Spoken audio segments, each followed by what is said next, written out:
make my WWE Raw review. Gonna talk about wrestling tonight.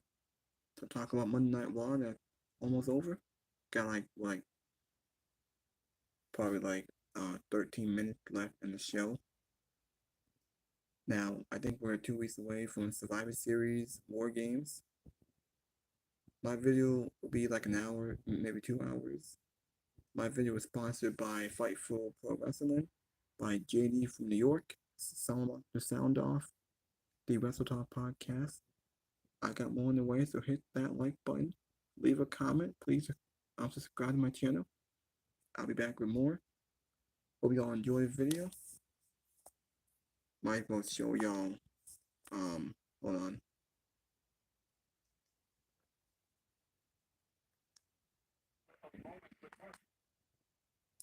Now, this is the War Games. This is the War Game for next week. The winner, they have to choose one-on-one match next week for the advantage match. And then we got Becky Lynch and Xia Li next week. And then we get Nia Jax and Raquel Rodriguez next week for the Go Home show. Yeah.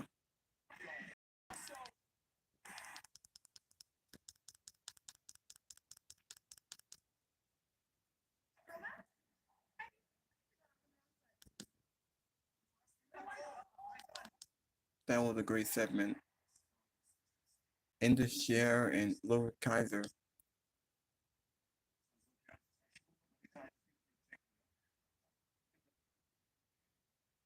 Gunther Mad and Lugrid. Man, a lot of tension with Imperium. Then we got this thing with Indus Sher. We got the Alpha Academy and Creed brothers. They're bonding.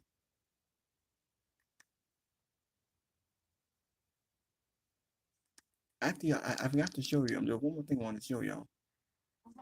Hold on. I think I missed it. Hold on. Probably went to a commercial.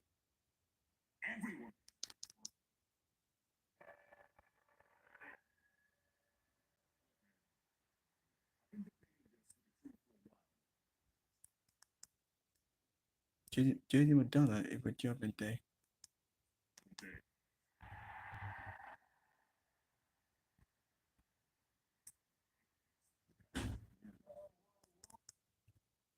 So that was the 7 I wanted to show y'all. JD McDonough is part of Judgement Day. After all these months, after teasers, after him helping.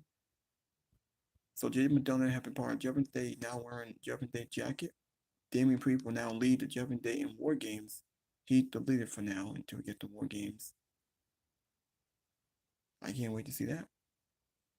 Now tonight in our main event, we got the tag team match with Finn Balor and Damian Priest versus Cody Rhodes and Jey Uso. Now let's see how this match ends. I'm curious if this match will be a screwy finish or someone can interfere. There might be an interference.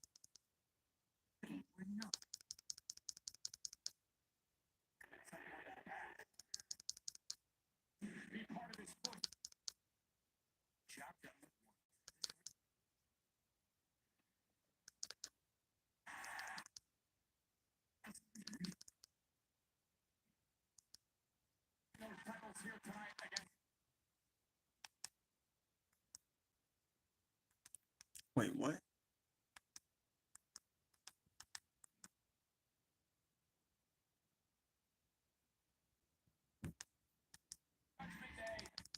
Alright, might as well just skip ahead to get to the ending. Get the ending.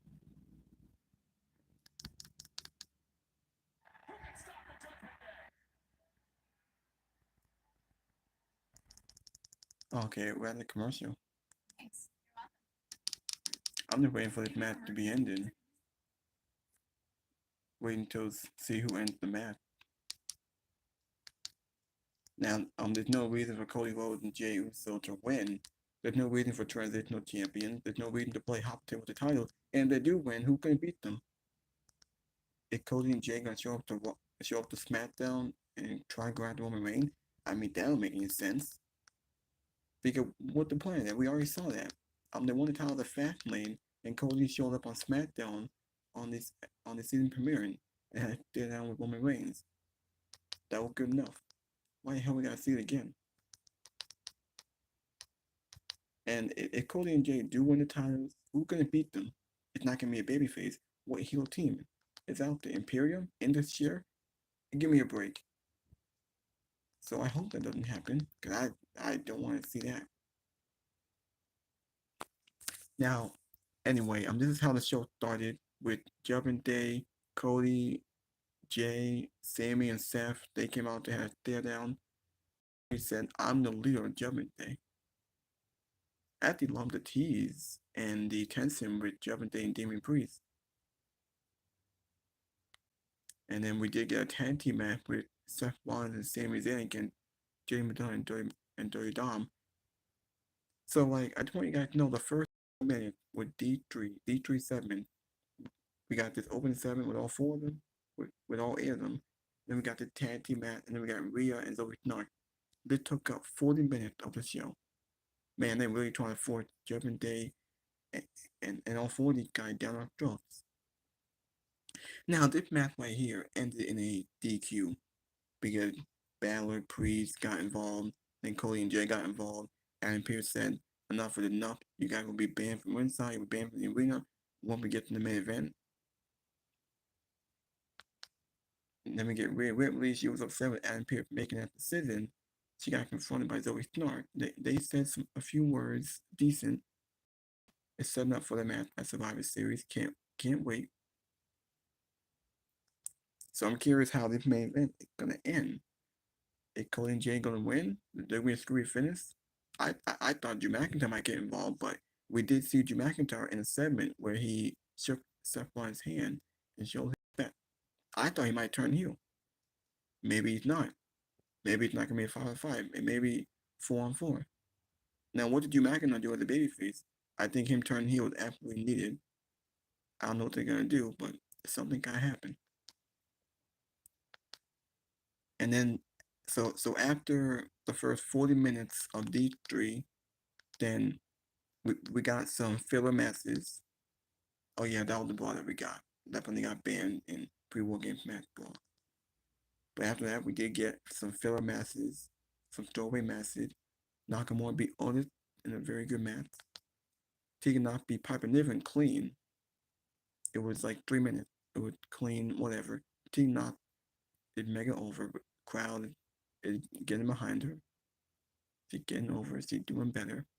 They show a night about Tegan Knox and her career in WWE.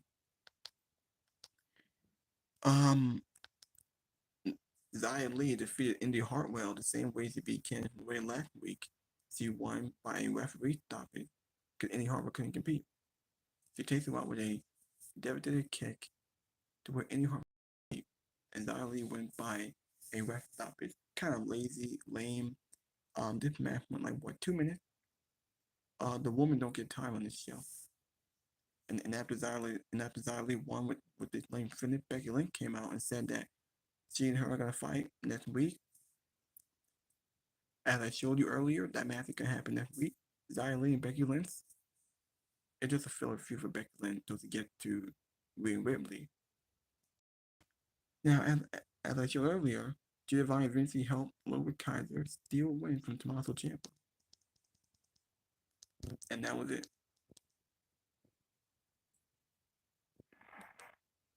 And that was it.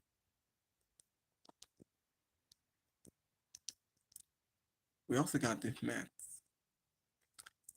I think I talked about this segment when they officially add JD McDonagh to their ranks.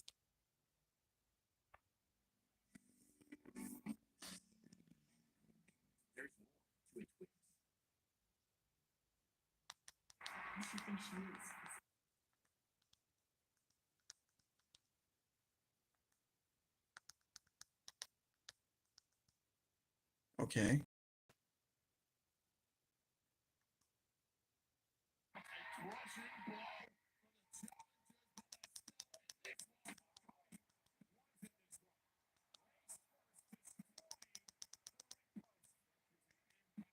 Okay. I forgot to mention. We did get the Miz and Ivar. The Miz and Ivar was also in the match, by the way.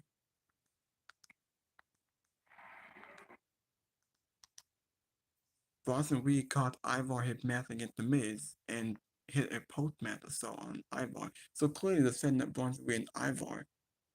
And maybe Ivar might get into the top picks against Gunter. Now the Miz won because Miz had to win because he finally got to a Survivor Series. And there, that 7 I showed you. Gunter Priest, Giovanni Vinci, and Jasper Ludwig Kaiser.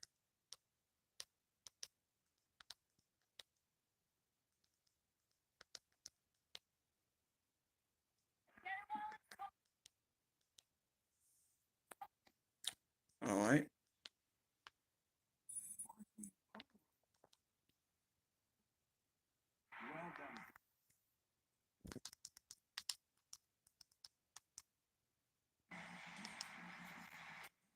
Drew McIntyre caught them.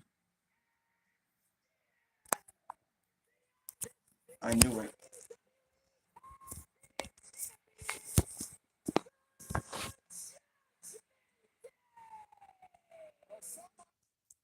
Drew McIntyre, I knew it. I knew Drew McIntyre was going to come in.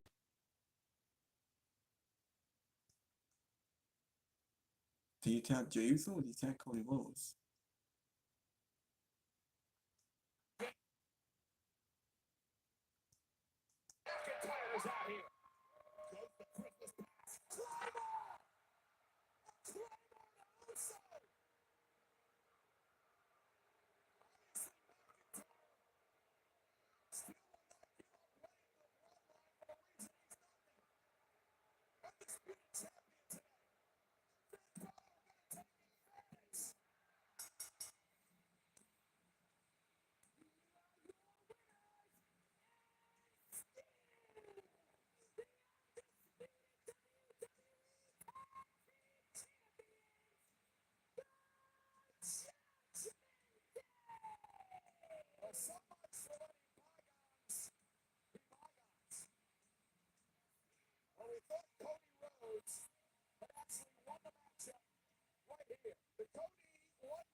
Well, Drew McIntyre is now a heel. He should turn heel. I think it makes sense. He can wrestle Jey Uso or he can wrestle Cody Rhodes. I wouldn't mind that. Drew McIntyre is now a heel. He has to turn heel. He Claymore kicked Jey Uso and Jey Uso took the pinfall. Because he still blamed the bloodline for screwing him over last year, all those months ago. And that's the reason why he won't let it go.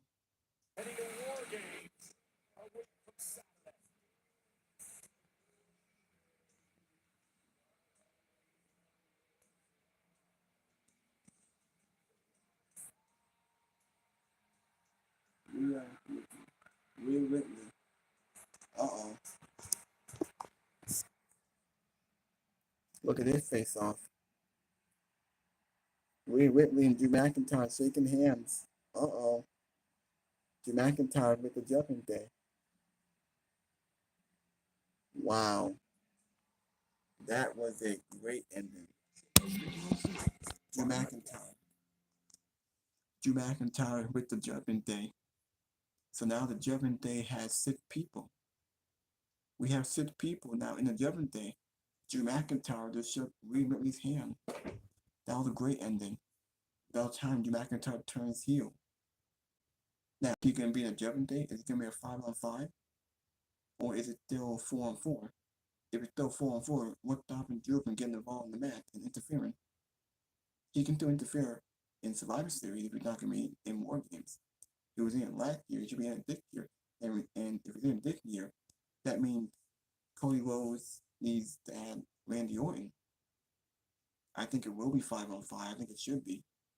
That means Cody, Sammy, Jay, and Seth need one more person, and this would be Randy Orton. And it just makes sense.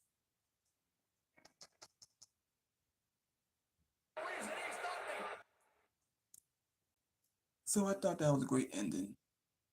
About time we turn Drew McIntyre heel and finally do something.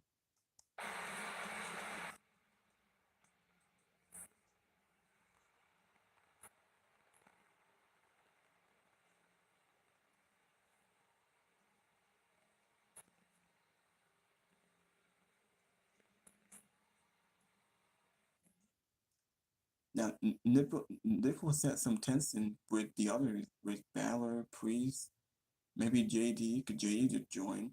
Damian Priest, he's the leader.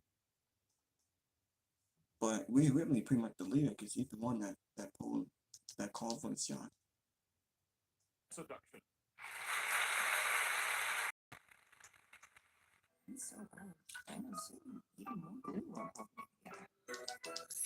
This is a celebration of the OG French chef. I'm doing it time. 16 chefs. Oh, my bad. I'm doing a commercial.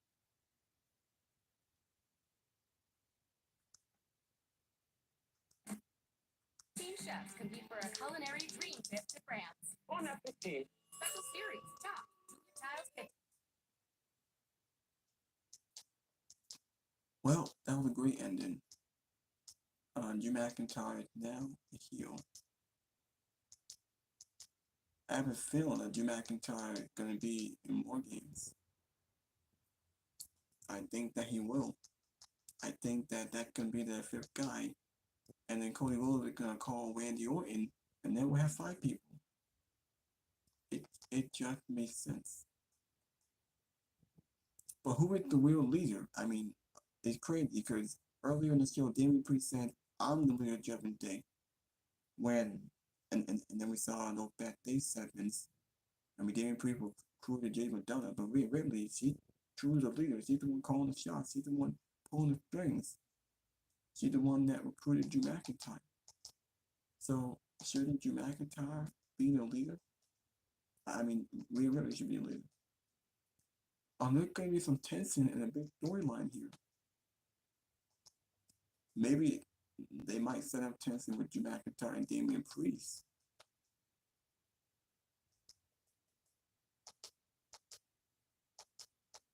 I think that's what they're going to be doing.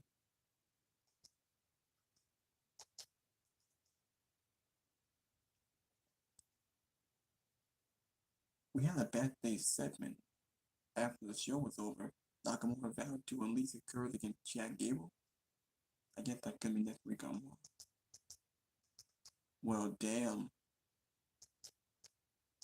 I'm not crazy. Alright. Now we got that out of the way.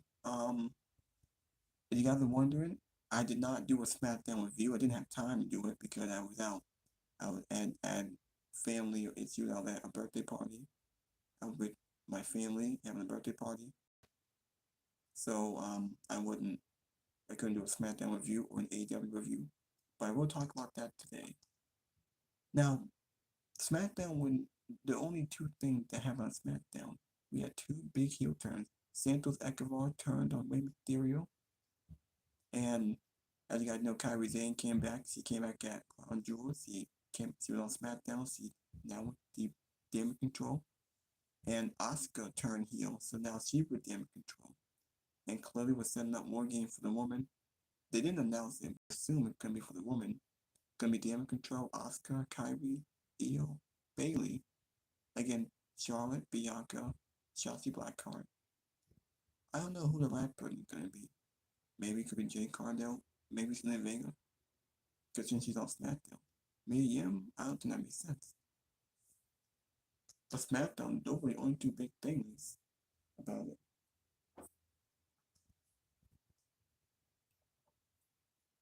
Now,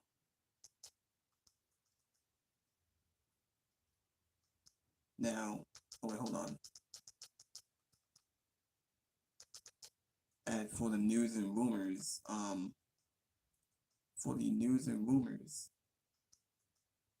you guys know that NXT is moving to CW in 2024, a different channel. The WWE tried new brand deal. They tried a brand new TV deal.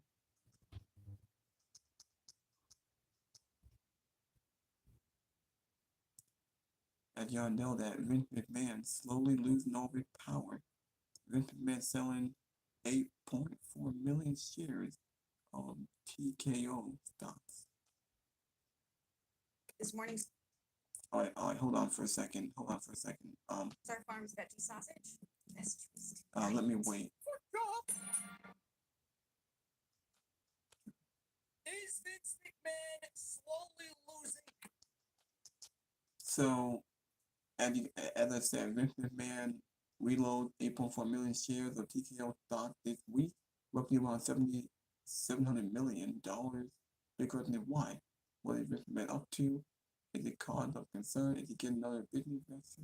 Does he see the writing on the wall of the TKO? Does he see the writing on the wall for TKO brand to continue to lose its values on Wall Street? Is he to blame? And he knows it. And is he casting out? Now, like I said, there's major change movement for the men's War Games at Survivor Series and a spoiler on the women's War Games. Who can team with Charlotte, Bianca, and Shotzi against Damage Control?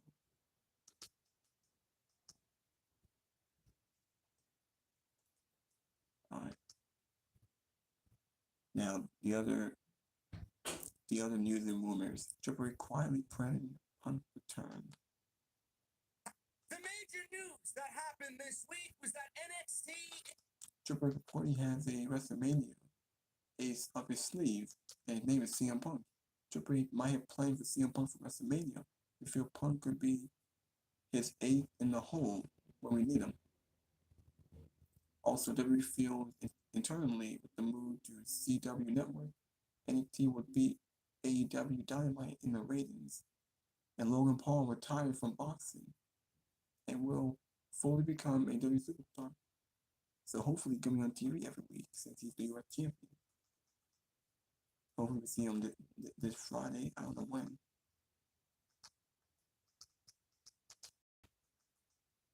Alright, here we go.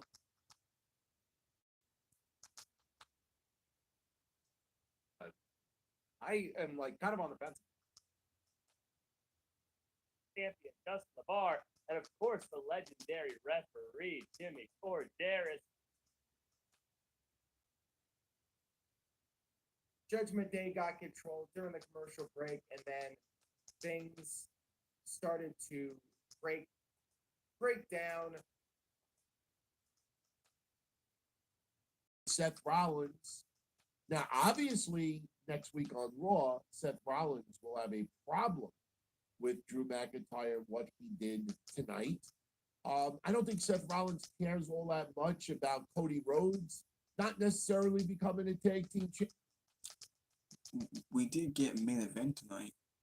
We got Apollo Crews versus Tibia Hyde. I don't know who that is. We got Candice Champ versus Tatum Posse. These must be people on NXT. That was our main event. Either way, let's go back to the show. Champion, because remember earlier today, Cody said to Seth, look, we could feud 364 days out of the year, but I need you for Survivor Series. And at Survivor Series, Seth Rollins gives his word. Seth Rollins will not go back on his word at this time. So Judgment Day, Drew McIntyre, it's a little confusing right now. I will tell you that I was told the scenario. Okay.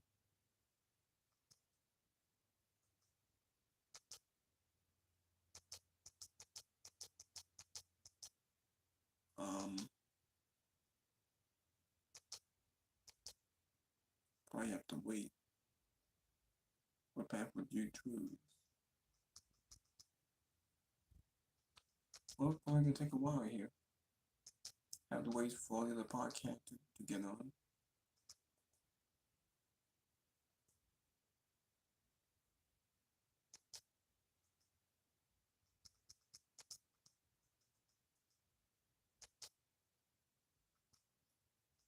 Now, I'm starting to think, should I even keep it?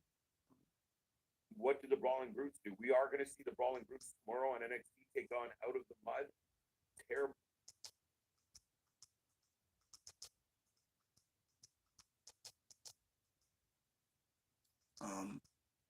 Okay.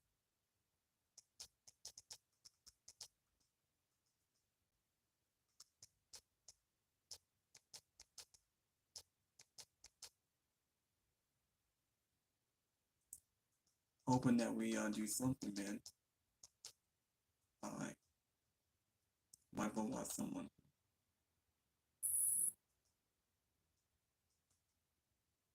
Jimmy Uso to be on that team and not Drew McIntyre. Alright, now these are want to show y'all these are the YouTubers and the podcasters that I'll be showing later on today. I'm just waiting for the other one to hurry up. Did Dan Tony, did No DQ, Wrestling Inc., Post Wrestling. 13th, 2023. Just two very quick plugs. If you're not aware of it already, well, one you're definitely not aware of. But first and foremost, tomorrow.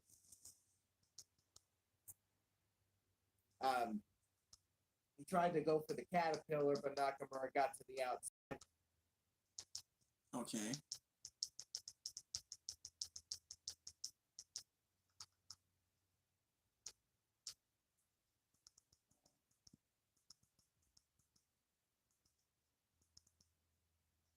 And then eventually,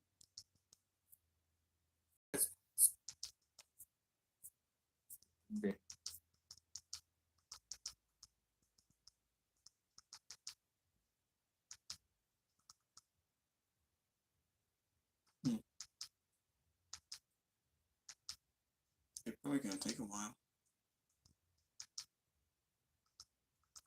Probably gonna take a while until I get the other ones here. Fightful Pro Wrestling.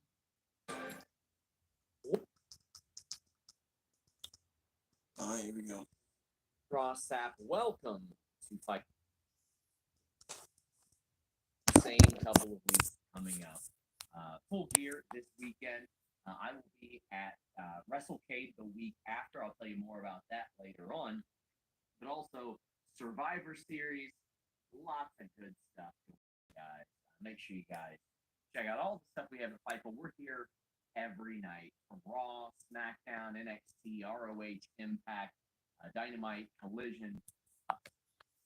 Every damn night for the next 2 weeks. We are here on youtube.com/Fightful and Fightful.com, as well as audio platforms everywhere, Spotify, Apple, all that good stuff. Please leave a thumbs up on this video.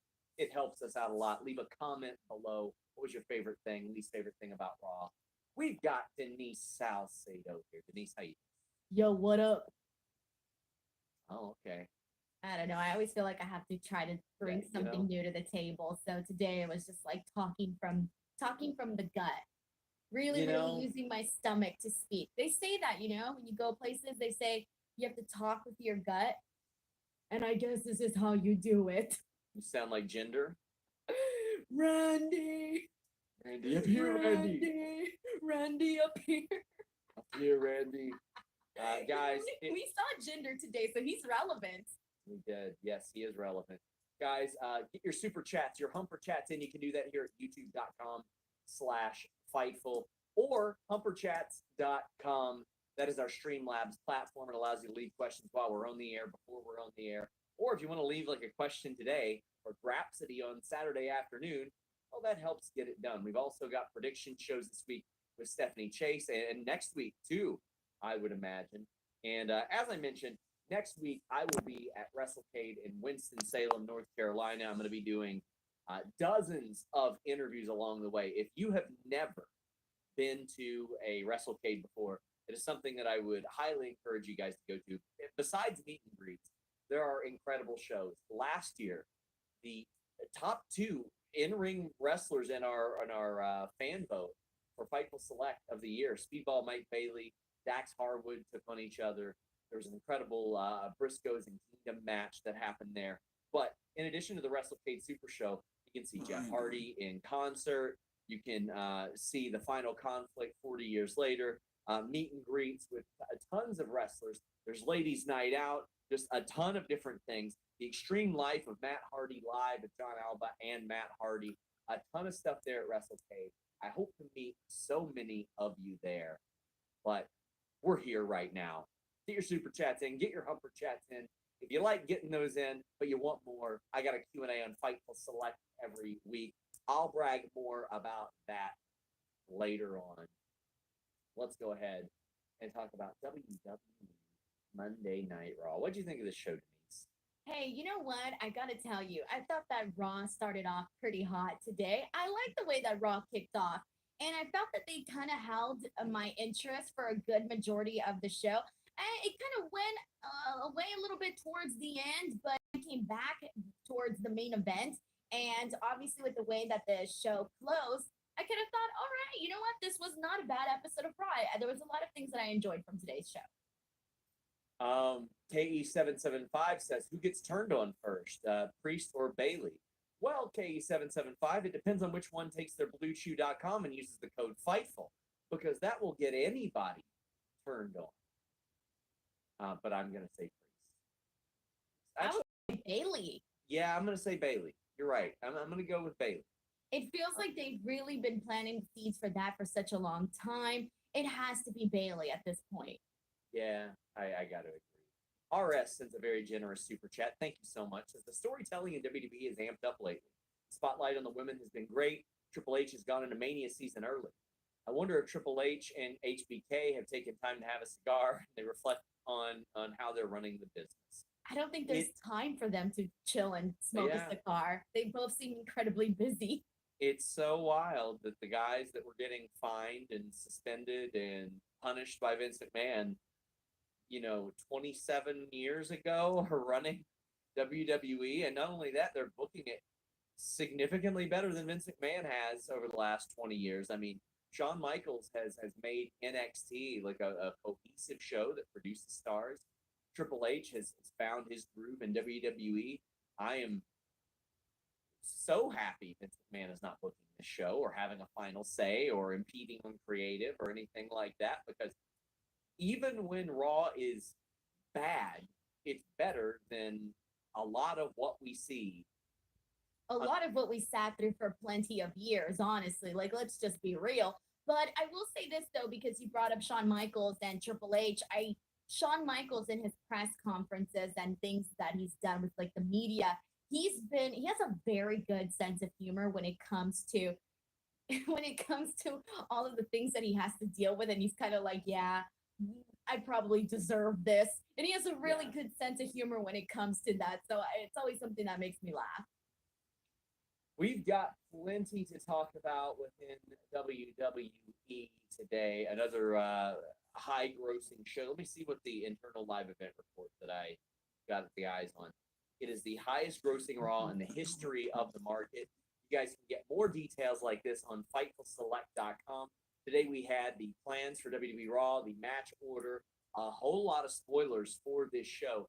And what we've done for these, for those of you who don't want spoilers, but you want to see like match rundown, we have divided those up to where if you just don't scroll down, you don't see spoilers. It'll say like spoiler segment, spoiler main event, etc.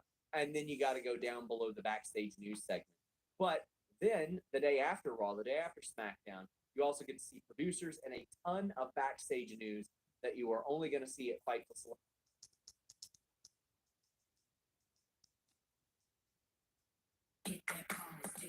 Okay. Alright.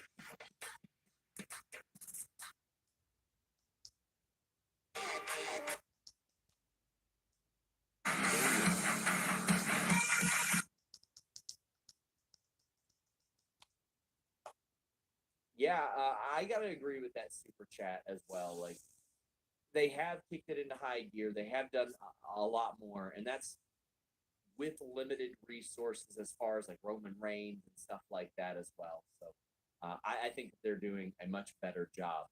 But we had the opening segment tonight, which was to feature to feature Cody Rhodes' Judgment or Cody Rhodes' War Games team being revealed, interrupted by Judgment Day.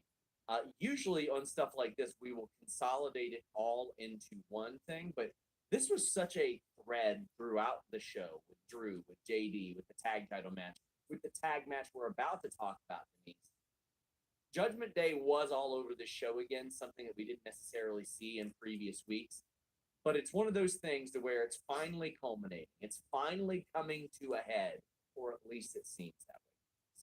Well, I gotta tell you, I mean, the way that they kicked off Raw, like I said, I thought they had a really good start to the show, and I felt like it was simple and concise in the way that, okay, we got all the teams out there, and the Judgment Day makes it very clear when they come out that they don't feel that they're a strong team because they're a team that was just thrown together versus them, who's an actual family. And I like that all the other guys on Cody's team basically said, like, yeah, we may not essentially be like a family like the Judgment Day, but we're going to set our differences aside and do whatever it needs to be done to take down the Judgment Day. And I like that because nothing's worse than having a can they coexist angle. And I most definitely did not want to see that, with Cody Rhodes and all of these other guys in the actual matchup. So even as this tension between like Cody and Seth, I didn't feel like this was a can they coexist type of thing. It felt like, yeah, maybe that was kind of implied, but not so heavily. So I felt that the way that they introduced this, I thought it was a good hot way to kick off the show. So I did like the start of Raw. And it did lead to that tag team match, but this ended up a DQ no contest. The ingredients here: Dominic, JD. I mean, Dominic is super over. JD is incredible in the ring. Zayn and Seth Rollins are incredible in the ring. But this was to serve a greater purpose. The ultimate purpose of this, I think, was accomplished in that it was to get everybody banned from ringside later in the evening. It was to set the stage for what we saw to Drew McIntyre, which we will talk about, but also to help JD McDonough seem like, he had earned it finally. He had earned his spot in Judgment Day, to help add some stakes, to help add some intrigue.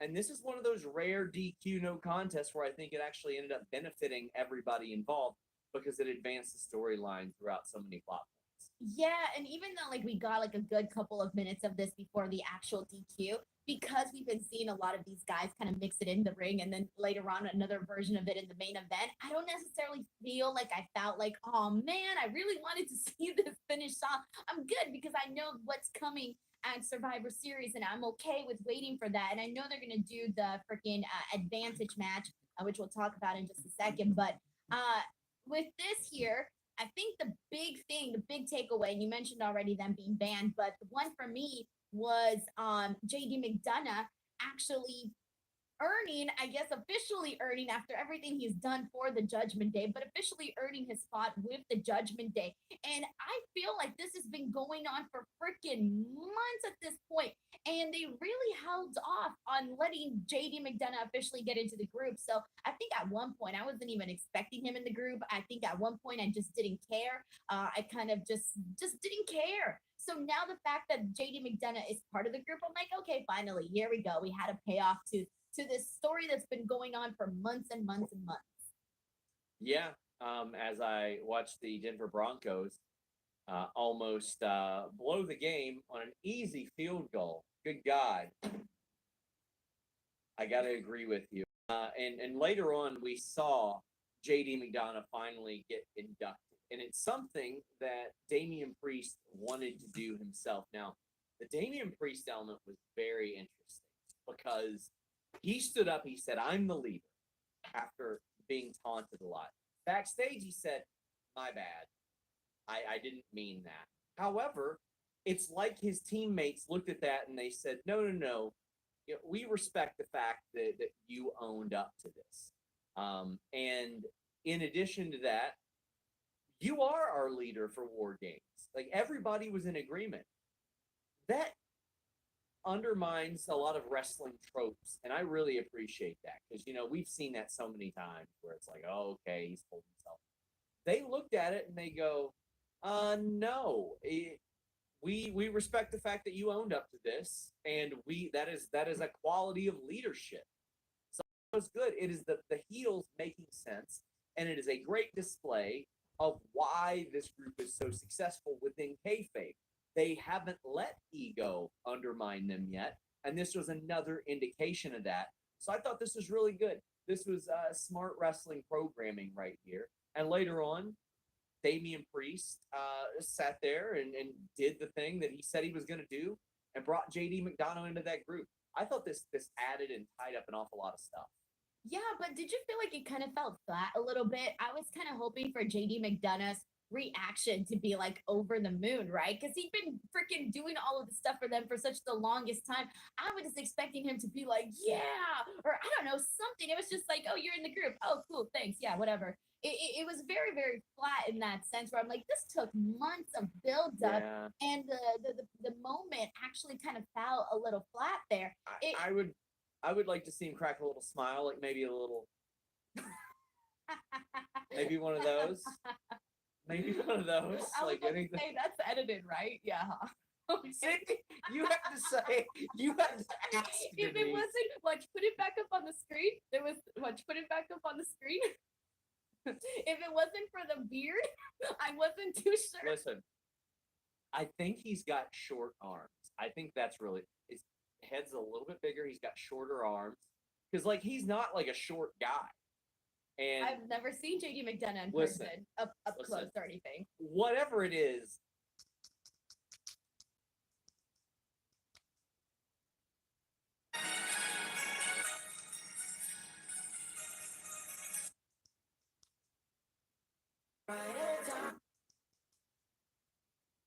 This holiday.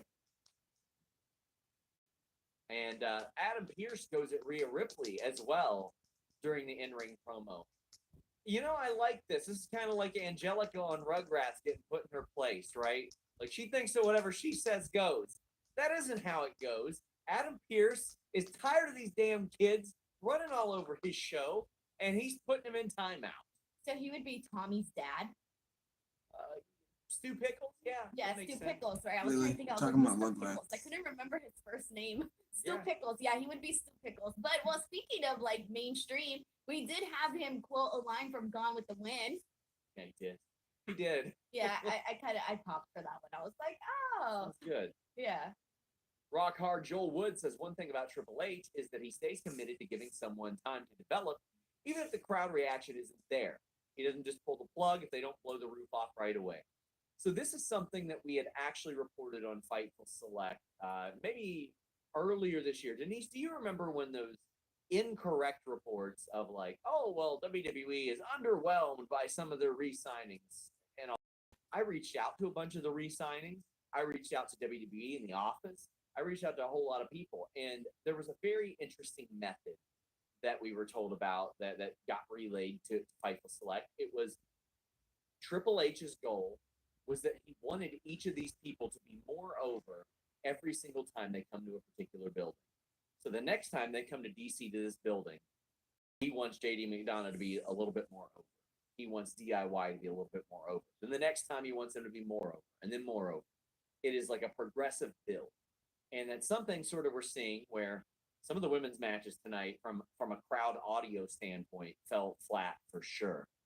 But we're seeing videos, we're seeing growth, we're seeing the investment put in there, because you can point to something and say, well, they're not getting a crowd reaction, they're not drawing a rating. But if you just trot the same people out there all the time, it's a self-fulfilling prophecy, because Xia Li and Tegan Knox and JD McDonough, they don't have an opportunity to grow. They don't have an opportunity to connect with the crowd. So I'm glad that Triple H is doing that. It is patience over knee-jerk reactions, which I do appreciate. Well, yeah, because then when we do get those knee-jerk reactions, it's super obvious, and everybody can tell. They're like, oh my God, why did they jump the shark on this? Why did they go about it like that? And so I remember actually this kind of being a topic during like the Thunderdome era. Oh God, I hate to even bring up the Thunderdome era, but I remember it being a thing where during that time, there was a lot of talk about do we stick with the storylines that were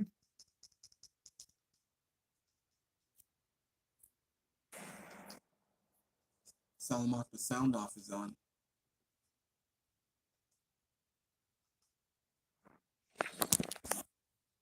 I was just talking on the podcast this weekend. We were talking about NXT moving to the CW. A lot of rumors going around about Monday Night Raw, where Raw's going to land. Should they go streaming? Right now, it's like FX might be the favorite to land Monday Night Raw next year. But I said one of the things that I hope for the most is that if Raw moves to another network, anything other than the US, that Raw moves back to 2 hours. I would rather have Raw on a night other than Monday at 2 hours than have a 3-hour Raw on Monday. And tonight was a great example of that. This was a perfect example of why I feel that. Tonight's episode was a story of the beginning, the end, and then everything else in the middle, like an Oreo cookie. Some people with an Oreo cookie, they like the... It was all about the Judgment Day night. Me personally, I like the cookie. I can just cut everything else out. Just give me the 2 layers of the cookie. I'm happy. If you gave me the 2 layers of the cookie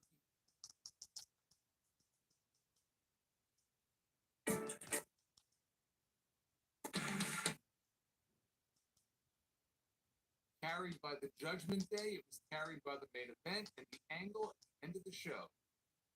The heel turn is complete for McIntyre's heel turn. Finally pulled the trigger on it tonight. Costing Jey Uso and Cody Rhodes the undisputed tag team titles. The Judgment Day retained their championships. That right there now sets the stage for next week, when we find out that Drew McIntyre is going to join the Judgment Day in War Games. The babyfaces must find a partner. Who will that partner be? Why, it will be the returning Randy Orton. That's how they'll go off the air next week. We'll have the 5-on-5 War Games field set for Survivor Series. So that really is what tonight's show is all about. They have been teasing this Drew McIntyre, this whole character arc now for months, building to this moment. And tonight was the big turn. Now we wait to find out how Seth Rollins is going to react. Because earlier in the night on the show, Drew McIntyre was a total babyface himself. A lot of people are wondering whether or not it was going to be Jade, whether or not it was going to be Becky.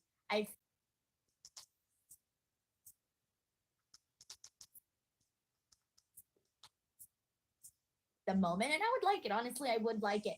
But again, bigger picture, may or may not be the time to put her in that spot just yet. So I could see it most likely being somebody like a Becky Lynch, who deserves to be in a match like that, because how do you just kind of leave off Becky Lynch of a pay-per-view like that? You should probably not be leaving Becky Lynch off. Will Chisholm says if you look at the numbers, EO is a big draw for SmackDown. So those people who say women wrestling doesn't draw, they can eat that. You know what you can eat? Delicious. Turn is official, and he will be the 5th man for the Judgment Day at War Games against Cody and his band of friends. Drew McIntyre's been an intriguing character on Monday Night Raw for several weeks now. The deterioration of babyface Drew has been excellent television.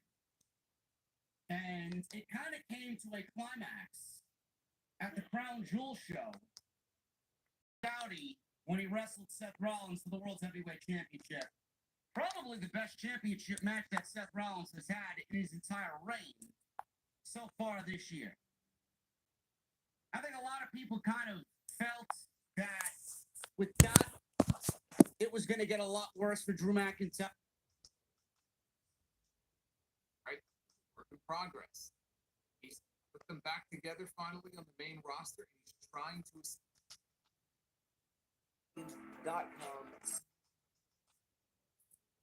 The deal that he did not take before Crown Jewel, he went back and said, you know what? You were right. Shook her hand, and now has seemingly turned heel. And this was great because earlier in the evening, Drew McIntyre approached Seth Rollins, not the other way around. Rollins was walking to his locker room after the opening match, and he was approached by Drew McIntyre, who put his hand out and wanted to shake his hand, and McIntyre said, "I've wanted to do this ever since Crown Jewel." Shook his hand and then told Seth, "I'm going to go back and do what I always do, and that is work my ass off and get back to that title shot and earn it." Clearly, he was full of shit and ended up betraying the baby faces, or in this case, Seth, joining Judgment Day and taking Rhea Ripley up on the offer that she made several weeks back. I love it.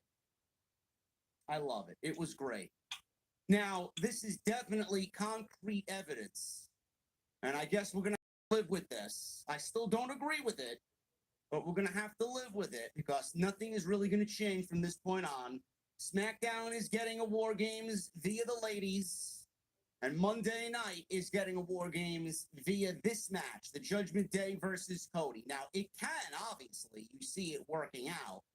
You see it playing out on television. You see how, even though they wanted to do the men's War Games match on Monday and Monday only and not include the Bloodline, it still worked out in the end, and it's still going to be a very hot match. And it's still going to be riddled with booking and, obviously now the rumored return of Randy Orton. What's going to happen with Damian Priest, with some of the seeds that he planted tonight? I'm always going to be in the camp of what if? I'm always going to be in the camp of, man, is this the best they got? And you can't blame me for that, man. I'm always wanting better television. Survivor Series. It's just very ominous right now. But And I he's know that- talking about someone, right? Because the person he was talking about, he's saying how privileged they are, and I forgot, he's mentioned something about them having a bunch of stuff, and Sure. I don't even know anymore. It's all riddles to me now. And that's kind of the goal. But I mean, right now you got the men's war game. You're going to have the women's war game. You got Rhea Ripley, Zoe Stark, Gunther, Miz. I don't know what else they're going to add there. It would not shock me. I'm not saying it will be that, but it would not shock me to see that be a 5-match show like we've seen in the past, because the 2 War Games matches, look how long they're going to last. Like, they're going to go on for quite a while. Listen, I have talked to people in the company who are like, we don't really like them.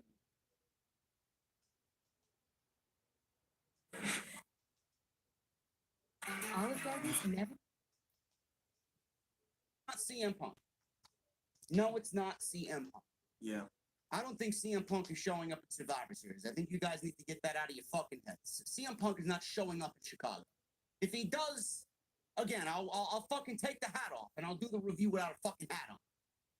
CM Punk's not showing up at Survivor Series. It's too predictable. Got people arguing with me on my last video in the comments. Yeah. On his Click This podcast, talking about Seth Rollins. And he said he didn't really like this whole Seth freaking Rollins character, didn't really understand it, but it hit him recently. That was the build-up to I don't know. No, of course not. Oh hells, no, I would be like upset. Like, truthfully, I don't even think, like, let's just say that if it was CM Punk. I'm sorry, but CM Punk Shinsuke Nakamura is not the thing that's making me go, woo, jumping off of my seat. Nope, it's not happening for me. It would definitely have to be like somebody, I don't know, like a Seth Rollins or someone like that. But I'm not expecting it to be CM Punk, so that's why I kind of really don't care. So for me, I'm looking at this and I'm going, okay, well, who's privileged on the roster? What's his meaning of privilege? I'm out here trying to solve this riddle, and I don't even know why I'm trying so hard. Later on, a place that's not disappointing though. Later on, we see Alpha Academy backstage, and the Creeds are actively trying to recruit Chad Gable. And I like that. They get along. It's a friendly rivalry here. And Gable's like, no, I'm not going to abandon my guys. New Day pop up. And then Akira Tozawa straight up says he wants to.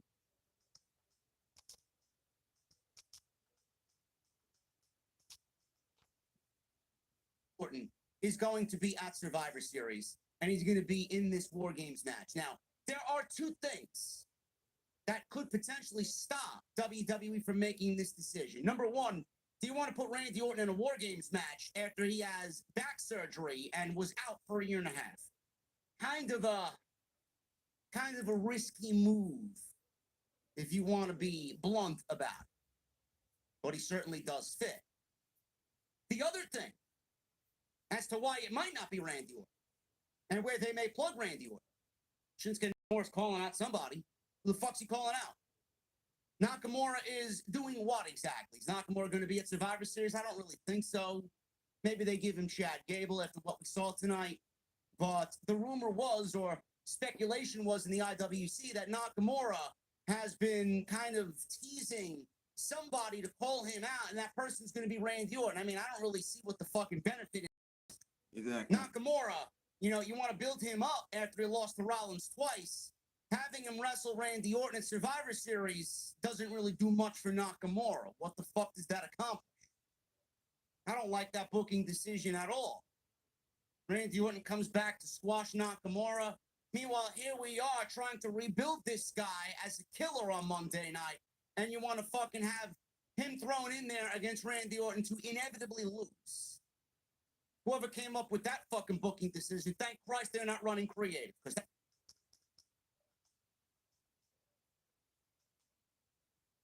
I don't even know why it's a thought. Sean Garner says, when will Jade Cargill have her first match? I wouldn't hate her being a part of War Games, honestly. I think that would be a good recruit for them. Will Chisholm says, we might have a new women's tag team with Ivy and LA Knight sister who we don't talk to anymore. Or, and then Seth Rollins walked up to Cody and we had a stare down. Before anything could happen, Damian Priest, Finn Balor, JD McDonough, Dominic Mysterio all walk out. Balor said the babyface team. Don't miss the PF. Number 5, he's got a problem with the Judgment Day just as much as those guys got a problem with the Judgment Day. So Kevin Owens does fit. Well, JD, Kevin Owens is a SmackDown guy. Why would he be on Team Raw? I don't know. I mean, if you watch SmackDown on Friday night, Kevin Owens willingly got suspended from SmackDown.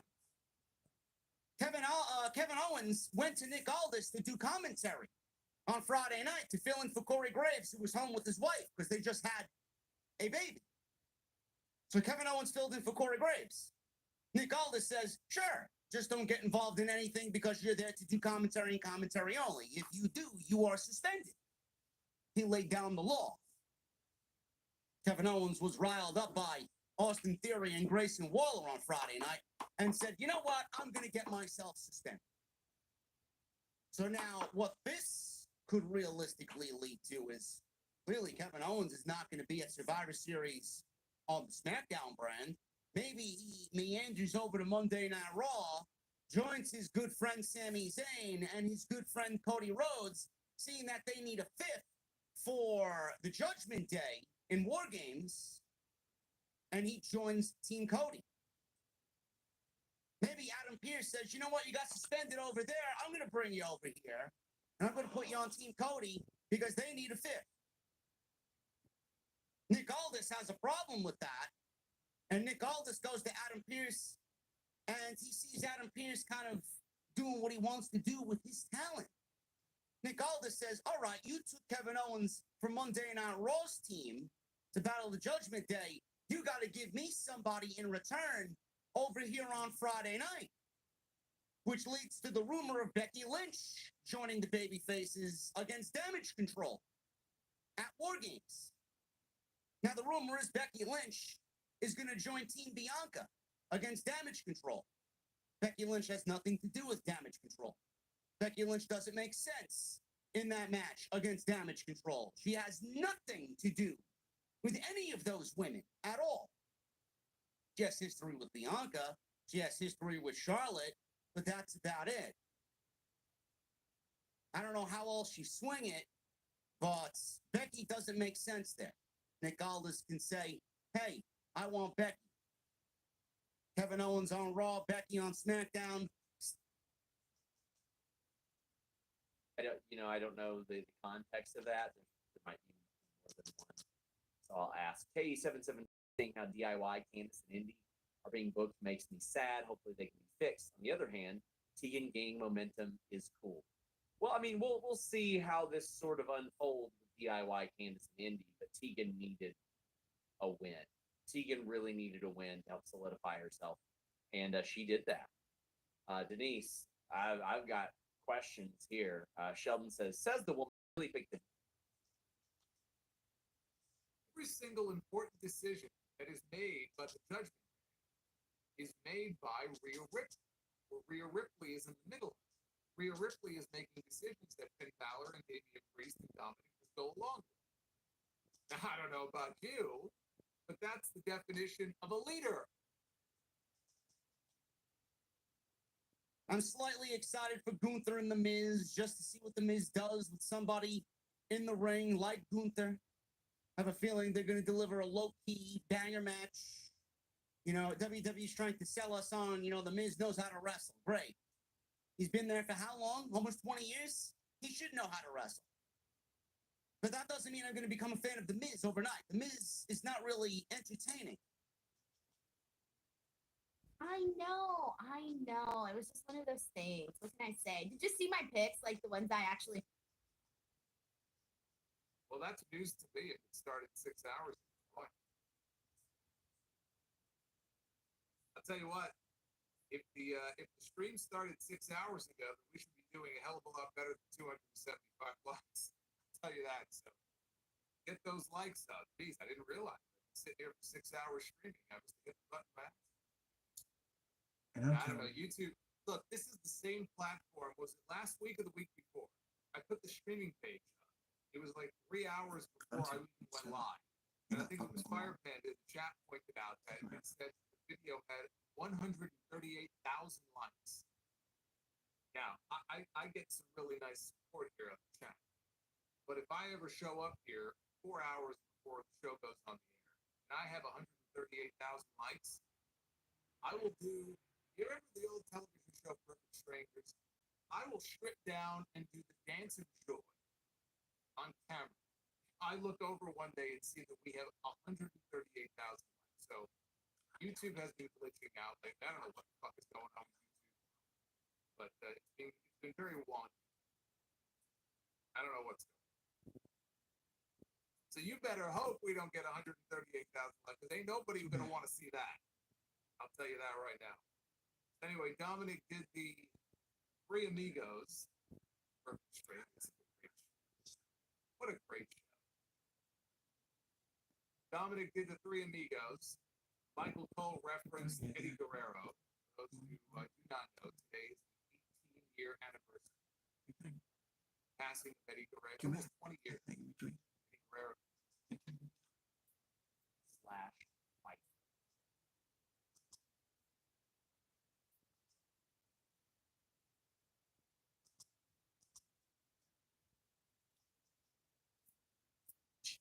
Zoe, give her credit. She's trying hard.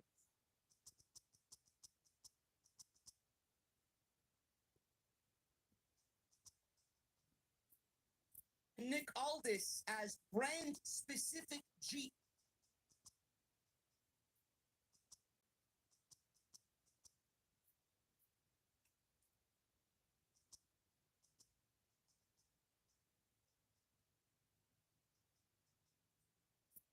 Of Zoe cutting an in-ring promo on Rhea, and this promo I don't think hit great. We have talked about how good she is at media days. I would love to see that translate to in-ring promos. I don't know what that will take, but she's really personable. She's got a great personality. She is good at talking. I don't know if this type of promo construct necessarily reflects that or is the way to go, but it didn't quite hit for me, that promo. And the stuff backstage I thought was a little bit better with her. What did you think? Yeah, I was gonna say I did like the stuff backstage. I liked what they've been doing with her and Rhea. And there was even what did she throw at her? She threw something at her. She tossed something at her today. I can't remember what it was, but I did like that because I think it was the microphone. I felt like she left Rhea Ripley kind of with her balls in her hand. There you go. That's the best way I can explain it. She kind of got the best out of Rhea Ripley in the moment where she kind of took her by surprise. I think she knocked off the microphone out of her hand, something like that. And I like that because you don't often see Rhea Ripley in those types of situations. She's usually obviously the most like dominating one. So to have Zoe Stark kind of do that, I like that. But here's the thing though, when you talk about her like media events, I mean, that's because she's like super chill and super nice, and her character on TV, she's a heel, so it's easy for her to be just herself and be, a real life baby. And a month, they set up the War Games match. They got Drew McIntyre to turn heel. Outside that, absolutely zero to be excited about on Monday Night Raw. I thought tonight was a terrible show outside the beginning and the end. Everything else in the middle, which is the most important, man. Actually, you know what? If you got a shitty fucking piece of bread, the sandwich is not going to taste good no matter what the fuck is in the middle. The bread was great on this. Beginning was great, end was great. What was in the middle was fucking stale as fuck, man. And they gave me mayo and not spicy mustard. I fucking hate mayo. We're going to talk about Monday Night Raw and everything that happened on tonight's show. I want to thank you guys very much for joining me here on OTS. Tonight, sponsored by my great friends over at DraftKings. If you're not taking advantage of the deal that DraftKings is going on with right here, you're missing out, man. All you guys got to do is sign up. Download the app. Sign up. Use my promo code JD from NY. $2 and get $200 back in bonus bets instantly. Quick word before we get into the review from my friends over at DraftKings. What is going on, football fans? We are in the midst of the NFL season, and I'm still holding on.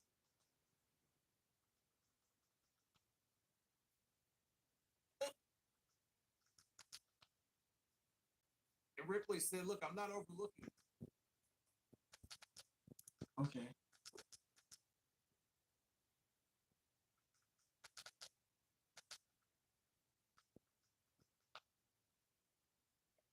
The positive for this one for me was that at least they're really putting over this deadly kick from Xia Li. And we saw her take Becky Lynch out from the Battle Royal as well. And now we've seen her take out two of her opponents with it. So, you know what? Given that I had zero, and I mean zero interest in Xia Li and Becky Lynch, they've at least gone from me being 0% interested to 1% interested with them building up this whole deadly kick of hers. So there you go. That was my pro. I do not want to be negative about this one this week. There. K775 says Becky and Xia finish up next week. There are more games for Becky. I know you haven't confirmed that. Correct. I have not yet confirmed that. Then Nia. Then another up-and-comer. Then the Rumble. Hopefully we can start Rhea and Becky. Yeah, it did seem very much like they teased a Nia Becky match, and I would like to see that something kind of come full circle with that. You can at least make the story there, and it is Becky earning her way back to the title scene, and I like that as well because that's something we saw that Drew McIntyre claimed that he was also interested in doing. He approaches Seth Rollins, who is leaving the venue because he's banned. He shakes Seth Rollins' hand, and he goes, you told me that if I lost, I only have myself to blame. And he goes, you're right. I do only have myself to blame. You carry yourself the way that a champion should, and I'm going to do what I always do. I'm going to work my way back up. Did you think he was sincere? Drew is really good at making you believe what you want him to believe. So I don't know if I necessarily thought he was sincere, but I didn't think he was lying. I didn't think he was lying, but I didn't think he was being truthful either. Like Drew's Drew to me. Sure. We'll get back to that in a bit. Mike the Jeweler, always so generous to us, man. Always appreciate it. He says, LOSRS and hola, Denise. Raw was all right today. SRS, what do you want to talk about? How about CM Punk as the fifth man for Cody's team? LOL, JK, just winding you here, just to support. Take care. See you on Wednesday. Thank you, Mike. Mike, you are always so awesome to us. One of our biggest supporters. Thank you so much.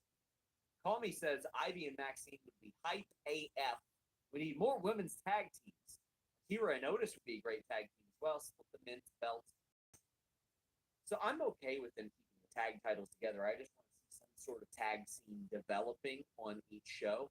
And yeah, I think that Otis and Akira Tozawa could be a really fun team. I think they get relegated to kind of losing to other teams pretty quickly.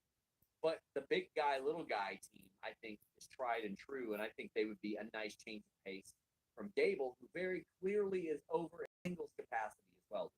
Oh, yeah, for sure. And I would actually like it for them to do something different. And if they did pair up Otis and Akira Tozawa, I would actually like to see them get some wins just for fun. I would want to see them change things up a little bit. Because that's what I want to see more so with Chelsea and Piper. Because I feel like, I don't know, I feel like they're champs, yet they're always losing. I feel like I have more losses in my memory bank about them than I do wins. J.M. Milagrito says, hope Becky renews. I need a Becky Cargill trilogy. I think that'll be a primary goal, is getting her re-signed. We got Gunther backstage talking some trash to The Miz while Nikki Cross is in the background just staring off. And Miz is very, he's trying to remember who he is, so to speak. Definitely on waste. Longest reign and the greatest Intercontinental Champion of all time. I'm like, Miz, I hate to tell you about it. You're looking at the greatest Intercontinental Champion of all time. Gunther is by far, hands, like, run away, the greatest Intercontinental Champion of all time. And I know that this day and age, saying that, as so many people in the past have been romanticized, you look back at Gunther's body of work, especially what he did on the stage of WrestleMania, what he did at Clash of the Castle, the types of matches he's had, how often they've had him defended, the length of the reign, the way that he looks right now. If they would put him face to face with Roman or Seth Rollins, you'd go, oh, he belongs right there. I think he is the greatest Intercontinental Champion of all time. Where do you stand? Dude, I freaking love Gunther. So for me, I'm freaking ranking him the F up there, man. He's great, and I'm a fan, and everything that they've been doing is great with him. Even so much so that I don't hate that this match is against The Miz, only because I want to see him beat The Miz, and I'm looking forward to that. Like, how many people can you say that you're... I'm gonna do 10 minutes of fucking plugs at the end of the fucking show.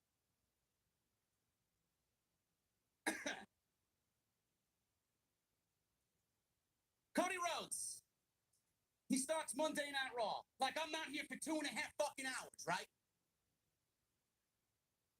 Can't stand 5 minutes of fucking plugs. Back, we told Cody to go out there. You are a clown. Dude, I freaking love Gunther. So for me, I'm freaking ranking him the F up there, man. He is great, and the other people that you're not really too interested in. But he's a Viking Raider. Though. What else is he supposed to wear? How silly would he be? How silly would he look coming out as a Viking Raider in a suit? I'm just saying, like, they had him scripted to say that. And, like, I could think of, like, a million better things that I Yeah, could say. Yeah, they could. Because that guy is on the most insane roll. That guy is killing it right now. And I'm kind of glad they're keeping Valhalla there, even though, Valhalla, that situation is a little loud for my liking, but it does add to the presentation. They got her under contract, so you might as well use her. But, like, I just want to keep seeing more of Ivar. Like, he lost the way that he didn't win last week. Was like, all right, this week, Miz won with his feet on the ropes, but I kind of feel like they should have just called an audible and had Ivar win and then go full meat at Survivor Series. because I think that more people would have been interested in that match than Gunther and Miz. Yeah, for sure, for sure. And even this, like, I know why they gave the Miz the win, but I'm like, man, this is why we never progress. This is why we never progress. Why we always go back to the same old stuff all the dang time. Having the Miz win, okay. Is it gonna make a difference in 2 months? No. Could this win, if Ivar would have defeated the Miz, would this have made a difference in 2 months? Possibly. For Ivar, yeah, possibly. For the Miz, not so much, man. Like, I'm not gonna remember this in 2 weeks. So for me, like, I was looking at this and going, wow, what a bummer. You know, you've been putting over Ivar each and every single week. I would want him to win over the Miz, but I know why they didn't, because of course he has a match with Gunther, so I get it. But regardless, I just feel like this is why we never continue moving forward. Like, you could have the Miz beat somebody else. I don't know who, but it could have been anybody else. One bright spot. Ivar just Go ahead. freaking like smashed his whole body into the Miz. That was So great. that's what I have to say. That commentary barely sold it. He absolutely demolished Miz up against those boards. To Washington, D.C., who were basically dead through most of the night. So, you know, WWE turned that shit up. Got in the ring to go check on Otis, and Nakamura was.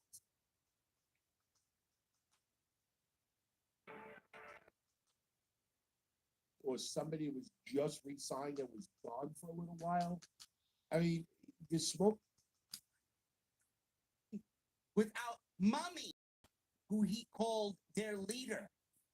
Priest said she isn't the leader and they don't have a leader. Cody said when Mommy is gone, is Dom the leader? Or maybe it's JD McNugget. Priest then got angry and said, Cody, I'm the leader. Damian Priest yelled to Cody that he is the leader of Judgment. Finn Balor, JD McDonough, and Dominic Mysterio all looked at Damian Priest as if he didn't know what he was talking about. What the fuck are you talking about, bro? Who made you the leader? How dare you say that? Priest began arguing with the baby faces. Seth yelled for everybody to shut up. Seth says he's ready for a fight. He challenged Dominic and JD McFish to a tag team match against him and Sammy. Priest said, you know what, Seth, we accept. Now, Priest isn't even in the fucking match. Did he accept it on behalf of Dominic and JD McGriddle? So, Priest. Dude, I don't care how long. It is the thing that is giving me life right now on this show. Like, this to me is, it's fresh. I know it's gonna be good. I'm gonna care about it. It has all the makings of what can be a phenomenal story on Monday Night Raw. So for me, this is the thing that I'm most excited about right now. Even though it's just a little tease, I don't care. I'll take it. It was the best part of the show for me. How excited are you for Indu Share? They came and they told Ludwig Kaiser, hey, you better watch your next move. And they're just sitting there ominously. I'm not of any belief this will go anywhere. If Indu Share just pop up once a month and then disappear. I was about to say, Sean, I know people have this. I have this. Do you know that family member that only comes like once in a blue moon to a random party and then they never show up and you never see them again for like a couple years? That's literally them. That's who they are. And this whole entire thing, they're the family member you see sporadically. And I mean very sporadically. You're not wrong. That's it. FightfulSelect.com. Before tonight's show, we had reported that Tavion Heights and Tatum Paxley were at WWE Raw. They were filming main event. About it. It has all the makings of what idea of seeing these two go at it, and I'm hoping some sort of long feud. I don't care how long. It is the thing that is giving me life right now. Everything. I don't care. You name it. Everything.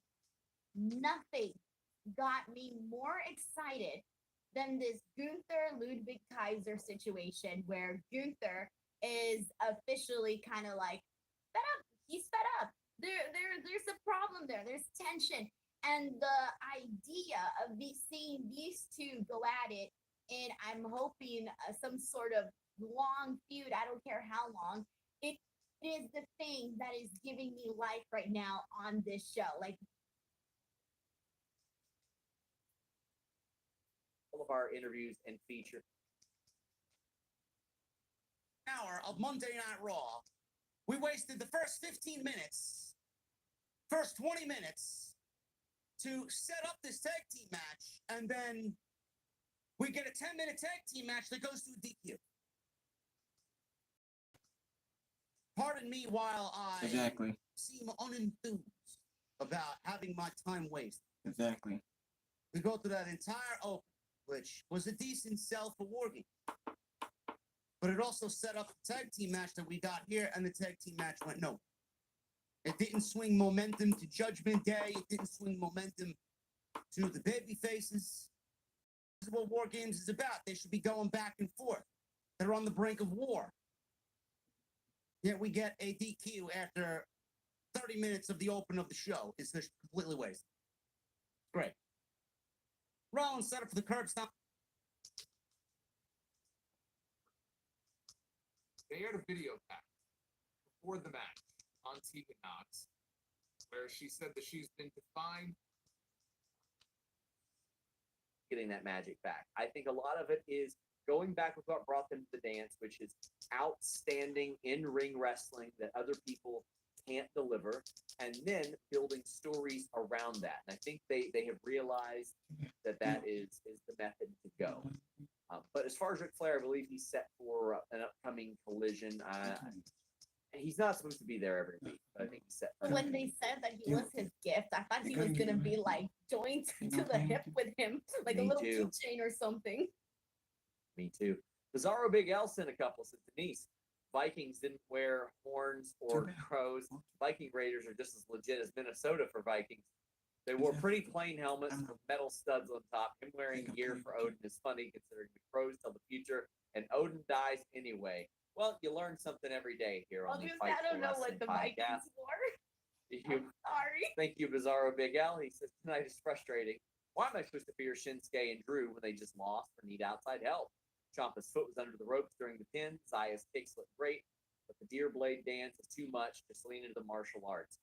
You know what? I can't disagree with that. And Shinsuke's won 2 back-to-back matches, so I understand like him at least developing some more in that regard. But the Zaya kick, yeah, I'm with you. Lean into the martial arts, but I think they're trying to add as much personality. And Ciampa, hopefully, that was the way out. World Tag Team Title match. Judgment Day defeated Cody Rhodes and Jey Uso. Thanks to Drew McIntyre. That's kind of the only thing that matters in this whole match. Yeah, fun match, all that. But what matters was Drew McIntyre showed up, attacked Jey Uso, cost Cody and Jey the match, and then shook hands with Rhea Ripley to end the show. This was the image that they went off of the air with. A great image. 2 characters you don't really, before this storyline, you don't see interact or doing a lot there. I'm all for this. And we got an awful lot of super chats about this. We'll ask Luis to sort of divide them up to where they make sense for us to read them in order. But Denise, your thoughts on this?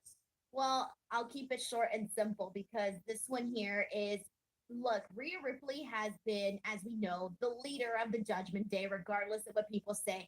She's been out there making all of these business transactions. I mean, let's not forget the little confrontation that she had with Paul Heyman not too long ago. And she's constantly going out there and trying to make things happen, right? And at some point, you need to see some of those things pay off. And this was one of them, seeing Drew McIntyre turn and align with Rhea Ripley and the Judgment Day. That was freaking cool. But I think the reason why it's even more cool, so not only does it basically put over Rhea Ripley as the leader and as somebody who's making decisions and making moves. But also, it's not every day that you get a male and a female on TV that are both like big stars on the same page. Like, I can't explain it. Like, just the dynamic of just seeing somebody like a Drew McIntyre with Rhea Ripley. And it's not like in a way where usually when we see like pairings of guys and girls, it's usually like in a romantic sort of way, right? No, this is like strictly business, power, and them trying to, gain some personal gains from it, right? From this mutual alliance. And to me, that makes it freaking cool. So not only does it add like this whole new element to the show, but it makes Rhea Ripley, oh my god, she just makes her look really cool. Makes her look very powerful. Yes, that's exactly that's personally for me the reason why I love this and why I cared for it so much. We've got some super chats about the match. Tim says, "Do we ever see the tag titles splitting up again? Raw ones and SmackDown ones feel like it could happen with more tag teams forming lately." If they care about the brand split, I think they'll actually keep them together, and that will become the golden ticket to have two people on both shows and make sense of stuff like that. That's just me. Wanker says, Michael Cole alluding to the first Dynamite by saying Cody had also done some other stuff. His building was so great. Cody referenced it too. He said he had great memories. Brittany Turbo says, first timer here. Thank you so much, Brittany. Over on the Hummer chat side, big thank you. Go ahead and get those in, guys. We are heading down the home stretch. Says, I wonder what Damian Priest is going to think about Rhea's decision to bring on Drew. Repercussions for Damian saying he's the leader. Well, they had said, Rhea, are you working on that other thing? Like this was something that was very clearly like in the ranks of Judgment Day. Now, it's one thing to make that effort. It's another thing for it to actually happen. But I mean, these overtures had been made for quite a while, Denise, because even before Crown Jewel, both Seth Rollins and Drew said, not joining Judgment Day? Okay. Yeah, so like thinking about how, can I just say, I love how petty Drew McIntyre is. I think that was the thing that made me the most happiest was how petty Drew McIntyre is in all of this, that he's so willing to get back at them, that he's willing to align himself with the Judgment Day and sort of make a deal with the devil. And I guess the devil in this situation would definitely be Rhea Ripley. So for me, like that was one thing that I took from this, where we needed this for Drew McIntyre. We've known what Drew McIntyre, this iteration of Drew McIntyre that we've seen over the last couple of years, has kind of been the same too. So kind of seeing him in this totally different light. Dang, I'm excited about it. I am too. I'm very excited about it. Mr. Straight Fire says someone fantasy booked the idea of Damian cashing in during War Games, but would it automatically make it a 10-way match? Thanks for your work. Yeah, I kind of think it would. I mean, it would be so convoluted to do it then. It just wouldn't make any sense. It would be so ridiculous. That's something WCW. How would that play out? I don't know. I guess it would become a free for all, and then first 10. I don't know. Seem smart That's a on his part. Yeah. You know what? That sounds like a WCW Vince Russo idea. TF says, let's say they leave a mystery partner opponent spot open for Survivor Series. You think it will be Punk? But it would seem so freaking dumb to fuel the speculation, not deliver. Can't wait for rumors to end. Okay, so let's address that. Mike the Jeweler, and we're going to address it via a bunch of super chats. Say It's One says, would it make sense for Randy to join the team since Cody, or Team Cody, since Jay is a part of the reason he's been gone the whole time? I'd love to get your thoughts. Raw next week in Grand Rapids, same arena Orton last appeared in and lost the tag titles. Rock Hard Joel Wood said, if we're talking about Drew's issues with Cody and Jay calling Randy, last time Randy was on TV, he's getting his ass beat by the Bloodline. And Mike the Jeweler says, on serious questions, Randy could be the fifth man for Cody's team. Any news on AEW Revolution yet? I don't have news on that. Any update on the new tag belts? Don't have info on that. Haven't heard a peep about it. SRS, let's get that special project going. We will. I promise you, we will. He says he wants to make me the iciest scoopster. Randy Orton. He wants to ice out my shoes. Oh, okay. But Randy Orton. So here's the deal. FightfulSelect.com. That's $5 in business. Please subscribe. He reported just so much stuff about Randy Orton over the last few months. He's been back to the Performance Center. Navigate away if you want to avoid spoilers. Hit the mute button, move away. As of 2 months ago, the plan was Randy Orton and McIntyre on respective sides. Making sense of that, I think, is a part of the intrigue. Because immediately after the match, he hits Jey Uso with an RKO, and it's like, well, of course. Why wouldn't he, right? He's Randy Orton. He's a snake. He's the Viper. He'll do what benefits him, and ultimately, he will only do what benefits him the least. I'm excited to see Randy Orton back because it is a completely fresh WWE for him. Here's something wild to think. We have never seen Randy Orton not booked by Vince McMahon. Wow. That's how long it's been since he's been gone. Damn. However, this man had a back fusion. We don't know what kind of Randy Orton we're going to see.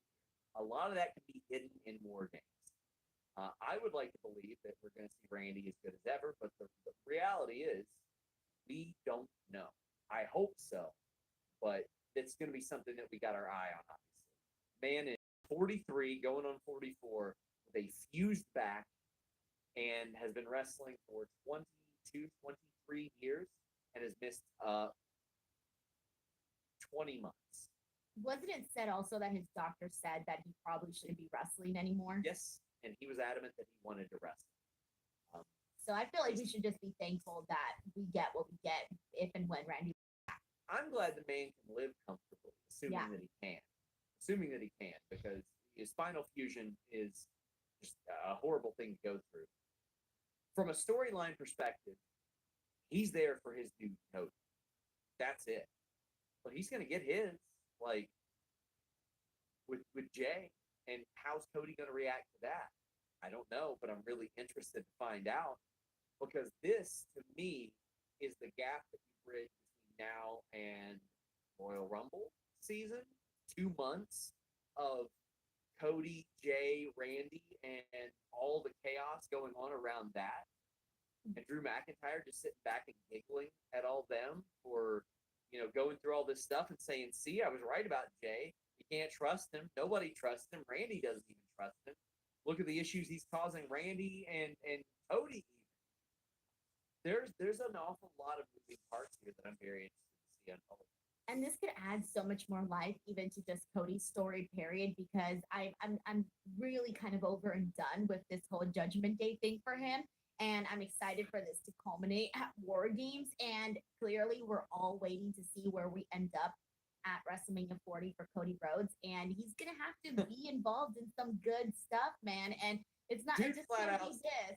It Dude just flat can't be out this. said, Rock ain't taking my spot. I respect that. Yeah. That, dude, good for him. Well, I mean, yeah, what is he gonna say? Oh yeah, if The Rock comes in, I'll just gladly step to the side. Like, no way. You can't it's a tough question to answer, but I think he found a really smart way to answer it. Guys, please leave a thumbs up on this video. It truly helps us a ton whenever you do that. If you're watching after the fact, after we're live, please leave a comment on the video. That also helps. On Monday Night Raw. Is this Randy Orton? Is Randy Orton the surprise at Survivor Series? Is he calling out Randy Orton? Probably not. Because by putting him in the ring with Randy Orton, you're going to make him inevitably a loser. Randy Orton fits best on Team Cody. CM Punk. Does this lead to CM Punk in Survivor Series? I don't know, maybe if you read the fucking dirt sheets with the fucking writers who got one brain cell, maybe. I don't think Punk is showing up at Survivor Series. Only been a few weeks, but they've been building that pickup as this kind of forget. Tough Self Unified is now Tough Self One. Denise, tell the people where they can find you. Cool to see all of you guys here. I mentioned this first back after the award games. Listen, I know a lot of people think that Mike the Jeweler wraps us up and says SRS pushed Joel Pearl to all the main channels in the weeds. Listen, I love it. I would be okay with that appearing on the main channel more. We do it once a month over there. Is any word on MJF's 2024 contract? He'll tell anybody that listens that it's up. I don't believe that. Merchandise money coming to AEW soon. I think, you know what? I need to look in. I've got a couple copies of contracts. I can look into how that's handled. It says Moonlight as a woman. Damn, that's a scoop. And the Lucha matches on Rampage have been a must-watch. Audio. The Lucha stuff on Rampage. Rampage in general has been a kick-ass in-ring wrestling show. Rampage has been phenomenal lately. I encourage you guys to check that out. Guys, thank you all so much. We greatly appreciate you. We are right back here tomorrow. But you know what? If you want to get more questions, I got a Q&A every week on Fight Select. And next week, I'm doing a written CM Punk FAQ. Make much of a sense at all because Vinci kind of fucked up a few times, but Gunther turned. He's got this Kaiser. If any, He was like talking about backhanded compliment. Fantastic. Shinsuke Nakamura and Otis. One-on-one match here. Went about 8 minutes. This was a fun match, man. For the 8 minutes that it was, this was a fun.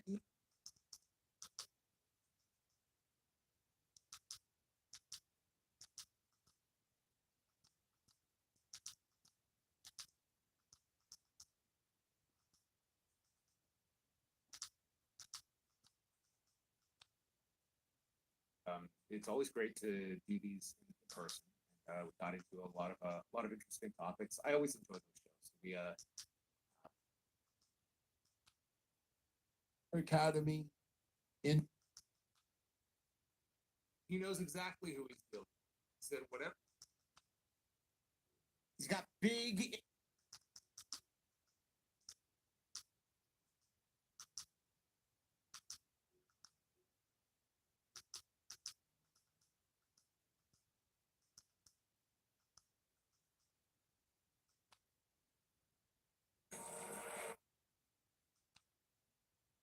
Whether it's a near fall.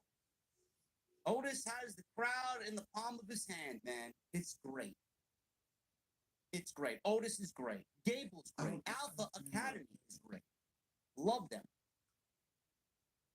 Otis was on offense. He ran over Nakamura using his girth to run over Nakamura. Otis was on offense after the commercial break. He had a powerbomb, back elbows, clothesline. Then he goes for the Caterpillar. He gets a 2 count off the Caterpillar. Nakamura responded with a Inzaguri, but Otis countered a Kinshasa into the world's strongest slam. Crowd popped big for the near fall off the world's strongest slam. Nakamura goes to the second rope. It's a knee strike off the second rope. Otis did not go down because, you know, Otis is large. Nakamura kicked his leg out and hit a Kinshasa to the back of the head. Otis did not go all the way down. Nakamura hit a second Kinshasa and then a third Kinshasa, and that was enough for the win. So it took 3 Kinshasas to beat Otis. I like it. One didn't get the job done. The fact that it took 3, you can tell where WWE, you can tell where Triple H has Otis on the list of priorities, or Gable, I should say, Alpha Cat on the list of priorities. They want to continue to make them look strong. Now, the segment later in the show did not do that. I could do without all the cringe comedy. But more shit like this, please. More serious Gable, please. I thought this was a fun match. And Nakamura, he needed to go that extra mile to beat Otis. And Otis looked great in defeat. Success. I like it. Nakamura shoved Gable as he checked Otis. Gable wanted to go after him, but Tozawa and Maxine Dupree held him back. Nakamura then taunted Gable as he backed away. Are we looking at Gable versus Nakamura at Survivor Series? I don't really consider that a pay-per-view or a PLE match. Maybe we get that next week. Maybe we get that on the go-home show. I don't know. Next week is the go-home show, isn't it? I don't know where they're going with that, but maybe we get that match announced for next week on Raw. There was a War Games video package where they explained all the rules of War Games. We've been through this already. We know what the rules of War Games are. I'm not going to go over them here because we'll do that when we get to Survivor Series. I'm pretty sure I'm going to have to fill you guys in on the ruling of War Games. Backstage, Seth and Drew McIntyre cross paths. This was the beginning of what was to come later in the show. Drew said Seth told him that if he lost the crown jewel, he'd have no one to blame but himself. Said he was right. Said Seth also at ringside. You can watch the match. Take a load of it.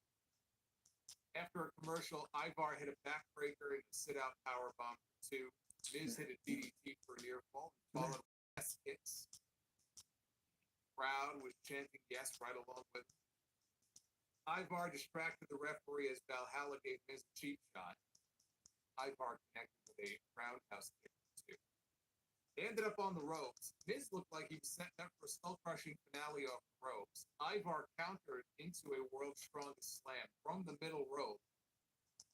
That only Ivar went up top. He was setting up the moonsault, and again, he became distracted by Bronson Reed, who wasn't doing anything. He really didn't do anything. And Ivar becomes distracted by this. Way too many instances on these shows of people being easily distracted. They are leaning on this as they've been doing this for a while, but they've been leaning on this as a crutch. It feels like far more late than usual. These are not cats with a fucking laser. We got a video package that aired on Tegan Knox's history. Ivar up. Same way he did to Bronson Reed last week when Reed missed the tsunami splash. He sort of fell forward and pinned his shoulders down to the mat. So he stacked Ivar up, and this time he placed his feet on the ropes, which the referee did not see, and Miz got it. And he did tell Gunther backstage, I'll do whatever it takes to win. So he proved him right here. One-on-one, Tegan Knox went against Piper Niven. Just like I said about Zoe Stark, the indifference in this match, I could fucking taste it on my lips, sitting on my couch. Now, I was drinking a coffee during this match because I was afraid I was going to be put to sleep. I might have been on my second espresso. But Washington, D.C., when I tell you they couldn't give a single solitary shit about this match, I mean, that's an understatement. That's an understatement. Piper Niven is half of a tag team champion. You would think that fans would care. They don't. Tegan Knox has great babyface potential. They've done nothing to tap into that. Nothing. And Natalia's out there with Tegan Knox. Charisma vacuum is Natalia. Nobody gives a shit. The only things people care about in regards to Natalia are her Instagram pictures. That's it. Nobody gives a shit about what Natalia does on television. Tegan Knox wins in 5 minutes. If I watched 1 minute of this match, I'd be lying to you. Natalia did her best to get the crowd behind Knox. They didn't give a shit. Knox got some offense. Chelsea jumped on the apron right in front of the referee. This distraction allowed Piper to knock Tegan Knox down. Dusting them off, taking them off the shelf, and playing with his toys and trying to do something. Tuesday's NXT, we got Wes Lee taking on Baron Corbin. That should be a good match. we have the Alpha Academy, and they're going to be doing those sessions with Noam Dar and the Metaphor. This is going to set up a match as we talked about for the last 2 weeks. Piper Niven's half of a tag team champion. You want me to take the tag team division seriously in the win? Tag team division? What division? What division? You want me to take the tag team titles seriously? Meanwhile, you got one half of the tag team champions, Piper Niven, one half of the team that you think would win matches, losing. Chelsea Green can't win a fucking match to save her life. So now we got both members of the tag team championship team losing matches.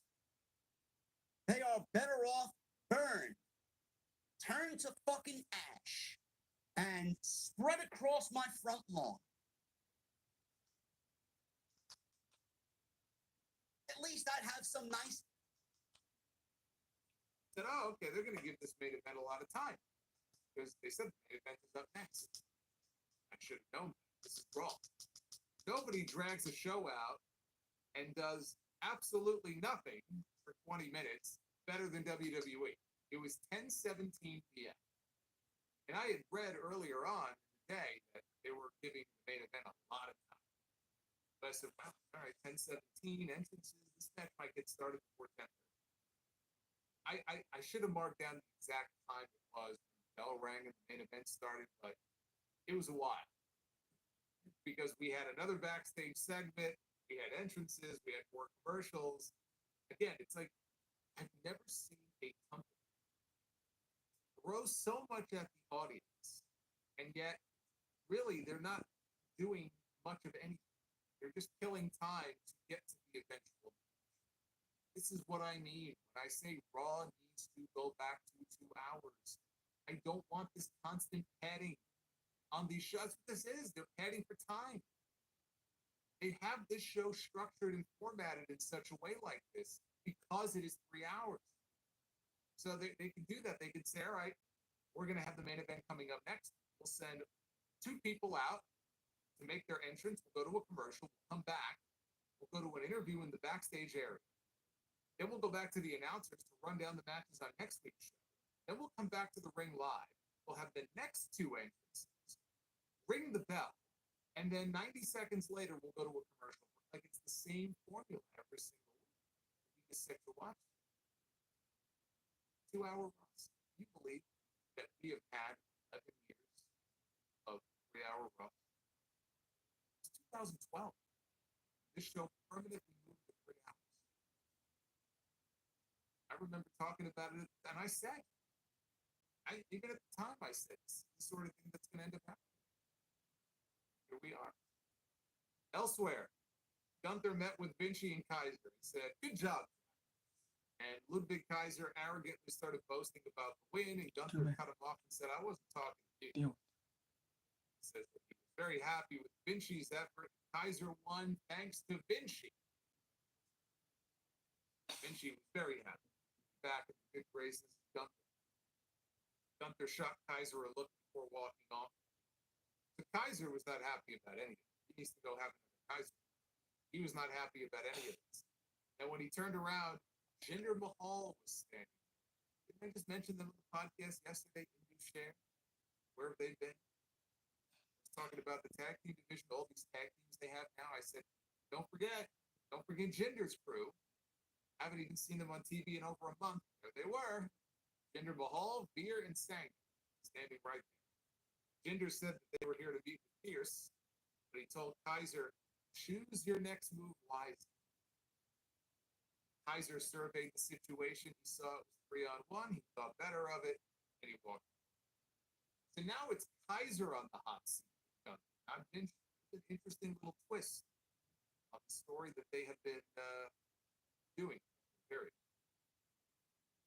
Also in the back, I told you we had a ways to go before we got to the main event that was up next. We go to Alpha Academy, and Otis was very upset about losing earlier. Chad Gable tried to reassure him and told him, don't worry about it. He said that he would take care of Nakamura next week. All right, so there you go. I I couldn't remember if they actually made the match for next week or not. He said that he would take out Nakamura. The Creed brothers were standing there with him. I don't know if they're officially part of the Alpha Academy or not, but Creeds were with them. They suggested that maybe you guys need some new training partners. Gable told them, no thank you. Because they were not going to abandon the Gable method. Just said, come on, we're undefeated on Raw so far, and maybe we could go after the tag team titles. As soon as they mentioned the tag team titles, who should show up?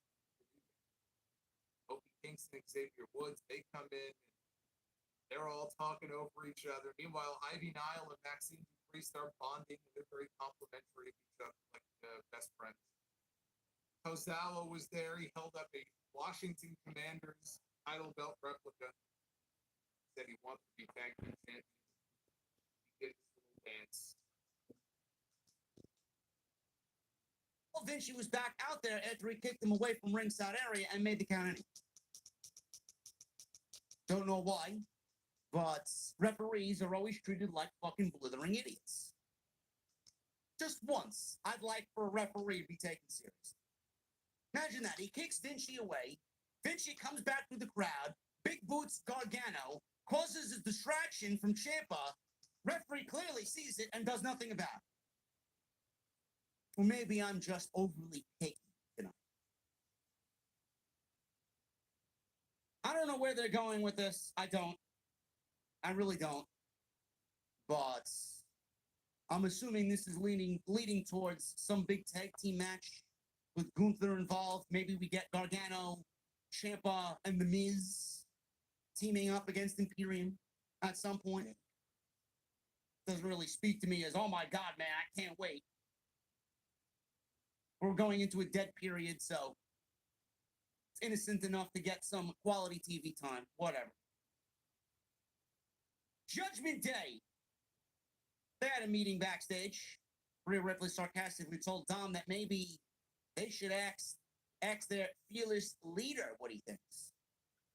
Meaning Damian Priest, because Damian Priest already told Cody out there that he's the leader of Judgment. Meanwhile, they have no leader. Dom looked at Priest and said, I thought we didn't make matches for each other. So clearly they're upset. Priest said he got hot and it was heated and said what he said, but they knew what he meant. Ripley said, it sounds good for War Games. Balor and Dom agreed to put Priest in charge. Ripley said J.D. McFish is getting medical help backstage. Balor says he's helped them time after time after time, and now it's his time. Ripley said that she would deliver the good news. Priest said, whoa, listen, if we're going to put this guy in Judgment Day, if we're going to make him official in Judgment Day, I'll go deliver the news. All right. So Damian Priest wanted to go initiate and make it official with J.D. McDouble in Judgment. Great.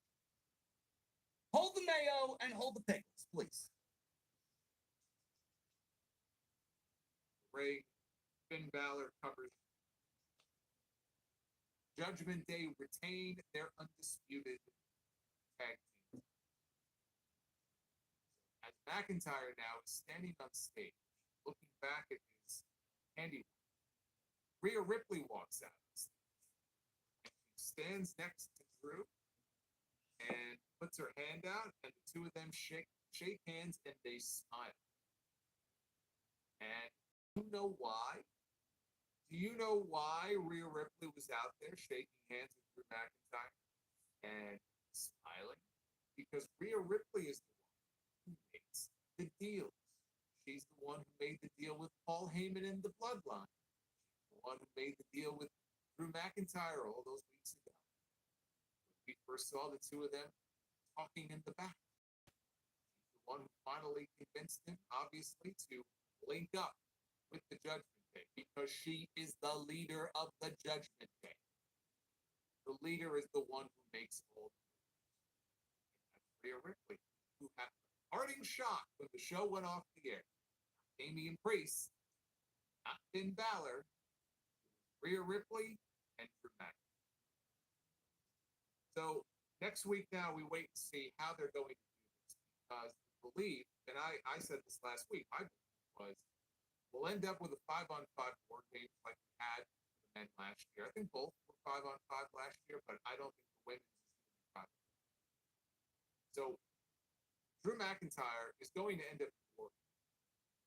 Drew McIntyre is not going to be part of the Judgment Day. I know some people thought he was going to actually join the Judgment Day. We just got a brand new member of the Judgment Day on the show. They're not going to add another member next week. Drew McIntyre doesn't need to be part of the Judgment Day. He could be friendly with them. He could be aligned with them occasionally. He could be ally of theirs. He could be with them in war games. This does not mean that Drew McIntyre is now part of the Judgment Day, a member of the Judgment Day. But we're going to have him added to that war games match next week. And I think the closing shot next week, if tonight closing shot was Drew, then next week closing shot is Randy Orton either being announced or actually showing up, walking out. I don't think you need to do anything. Orton doesn't even need to talk. He could go off the air, play the music, he walks out, shoulder to shoulder, side by side with all the baby faces as they're looking at the Judgment Day. And the Judgment Day can't believe it. That's how you go off the air on the Go Home Raw next week. But I do think it's imperative to do it that way. You don't want to leave an open spot going into a show in Chicago like this because everybody is going to assume CM Punk. They might even hijack the match of the show. You don't want that. Now, once Randy Orton comes out, they're going to forget about CM Punk. If they did save him as a surprise for the show, and then they played Randy Orton's music, he's been gone for 18 months. One of the biggest stars in the company. I would hardly call that a letdown if you're expecting CM Punk and then out walks Randy Orton. So I'm not so much worried about that, but I would think they want people to know in advance that Randy Orton is going to be making his return. It's Survivor Series. It gets more eyeballs on the show. So next week is shaping up to be a very big show as far as War Games is concerned. But the Drew McIntyre heel turn has been completed. This is the moment that they have been building to now for quite some time. And Michael Cole made it a point on commentary to point out why McIntyre did what he did. It wasn't like, why, Drew, why? Right? Like the old Jim Ross calls it. He said that Drew McIntyre does not like Jey Uso. He doesn't like him. He doesn't trust him. So he screwed him over. And Cody Rhodes, too, because Cody is the one who brought Jey over to Raw in the first place. So, ergo, Drew has an issue with Cody's relationship. So it makes sense. That's how Michael Cole couched the whole thing. We saw a babyface segment in the back earlier with Drew and Seth Rollins. How is Seth Rollins going to respond? And if Drew ends up in War Games, that puts him and Seth on opposing sides of the back. Makes things interesting as far as extending that. But you knew we were getting more than one match. You knew we were not just going to get one match, one and done between Rollins and McIntyre. This adds a whole new wrinkle equation. So we'll see how the show goes off the air next week. But this was a show tonight that was completely carried by War Games story, the Judgment Day, Cody and Jey, and that whole situation. That's what the show was about. Everything else in the middle was filler. If you didn't see it, you didn't miss anything. You know, the Miz and Gunther segment I enjoyed. I'm not saying there weren't parts of the show that I didn't like, even though they were boring. But there were a lot of boring segments of the show, but there were also just a lot of segments that just felt like they were there for the sake of being. And they don't necessarily play into anything of any great urgency as far as Survivor Series is concerned. I don't know, DIY is going to be on the card at Survivor Series, or Chelsea.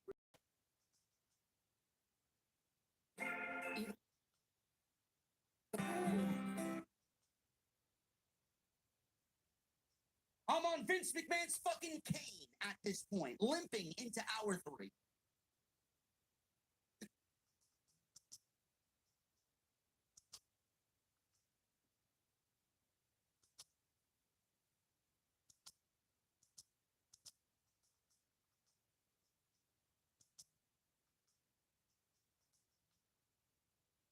Show, and I am very curious now where the Drew McIntyre heel turn goes. They played it perfectly up to this point. Clearly, you can tell, like, he or they're drawing inspiration, I think, in some ways, from the Bret Hart heel turn in '97. So very, very interesting how things played out with McIntyre. For a guy who, all the talk a few months ago was, is he even going to sign a contract? Is he going to leave WWE? I never thought he would. We still don't know, son. Get very close. The deal was set to be up in March. Yep. Great. Thanks for the warning. So next week we got Xia Li versus Becky Lynch and Raquel Rodriguez versus Nia Jax. Again, folks, I urge you to go to your local Bed Bath & Beyond if they're not out of business yet, or Macy's. Buy yourself a fucking Sleep Number pillow and get ready for a snooze fest twice next. Yeah. Double Andy Mints on your pillow. I'll even make you a hot cup of green tea. You'll be asleep in mints. Ivar. My boy Ivar. One of my favorite parts of Monday Night Raw is what Ivar's been doing. He went one-on-one with The Miz as we continue to limp in hour 3. Miz and Ivar went 11 minutes. Love how WWE's pretending to think that The Miz is now some sort of pro wrestler on the level of Gunther and the Intercontinental Championship. Yeah, right. Yeah, right. And I'm going to show up on Monday Night Raw and be awarded Manager of the Year next week. Miz showed off some flashy offense, which was basically the same offense that he did last week in the Fatal 4-Way. DDT. We got a tilt-the-world DDT, a crossbody off the top rope. What did he do different this week against Ivar that he didn't do last week against all 4 guys? So, Ivar, he becomes distracted by Bronson Reed. Bronson Reed came out there, so Miz hit Ivar with a bulldog off the second rope. Miz charged at Ivar, but Ivar sat on him. Reed sat on a steel chair outside the ring and got a front row seat to watch the match. We go to commercial break. Ivar hit a backbreaker on the Miz. I said what I said about Buffalo. I got nothing else to say. Also, while I appreciate the effort with Zaya's kicks, the execution could be better.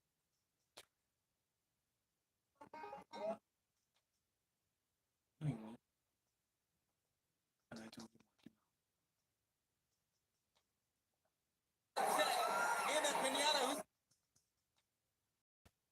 Ivar hit a big roundhouse kick.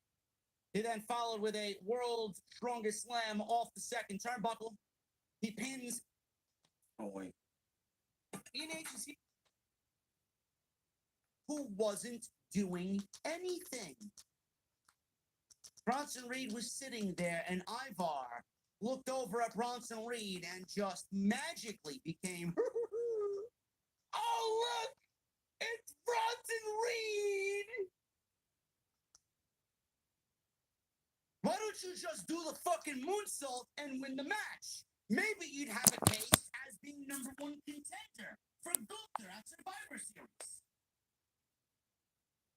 I don't know, sounds like a sound plan to me, Ivar.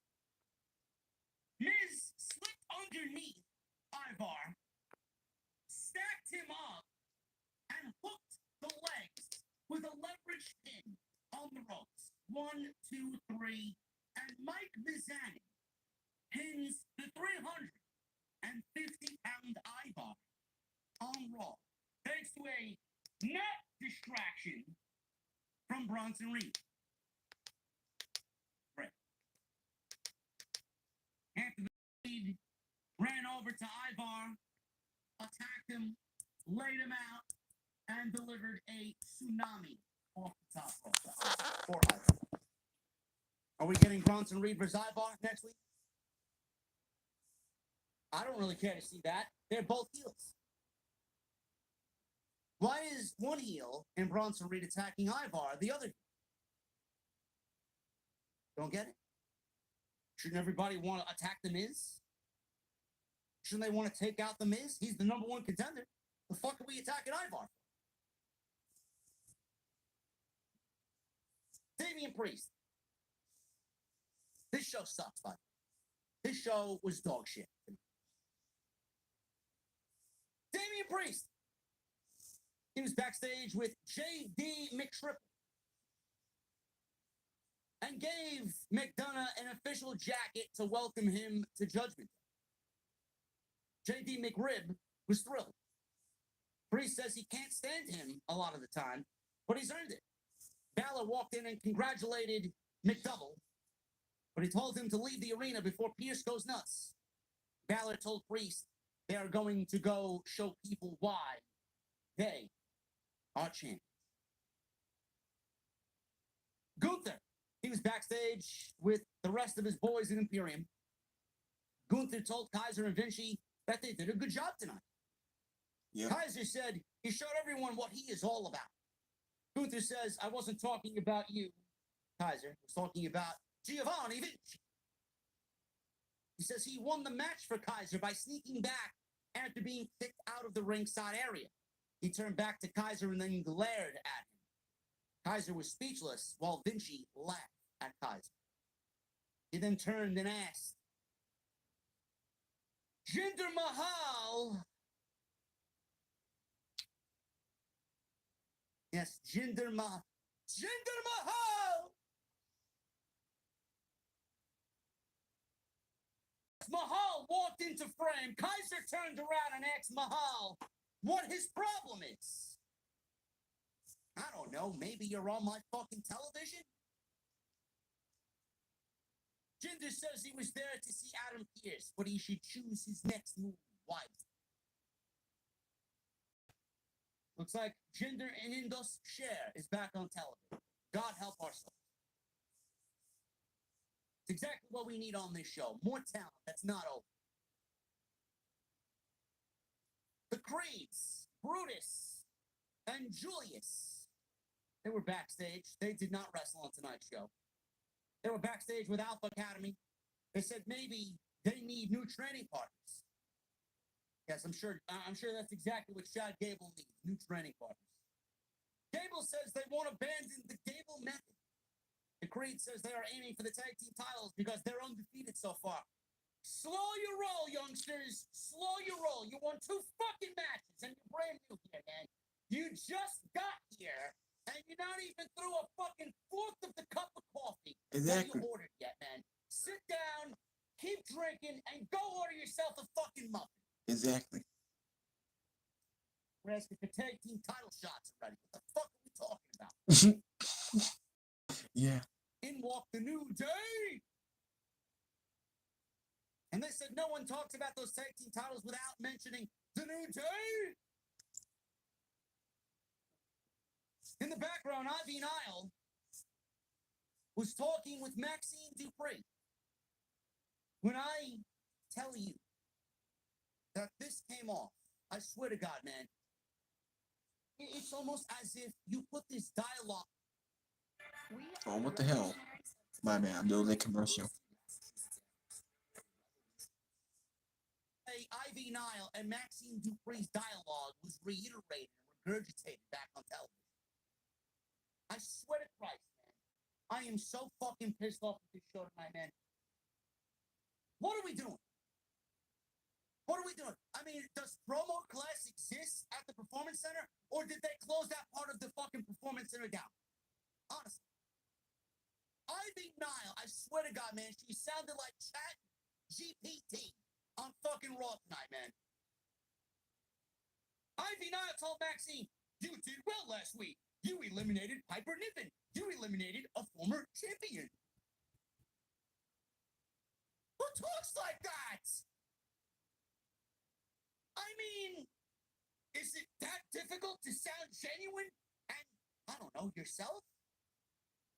Do you talk to your friends and colleagues like that outside work? Maxine, no better. No better. Maxine said that makes her a champion because she eliminated a champion. Sorry, honey. No, it doesn't. No, it doesn't. I would not put you in a fucking match if I was playing a fucking video game. Never mind real life. Ivy and I agreed and called it girl math. Apparently they bonded. New Day and the Creeds with Alpha Academy, they're all enjoying Tozawa as he's gyrating with a replica Washington Commanders championship title. This is WWE's new thing. They go to every city because it's football season. They go to every city that they're in, and whatever major city that they're in, they're flashing and shilling these replica football titles on Monday night. Great. I'll take the Jacksonville Jaguars belt. That doesn't exist. Tag team title match. Main event.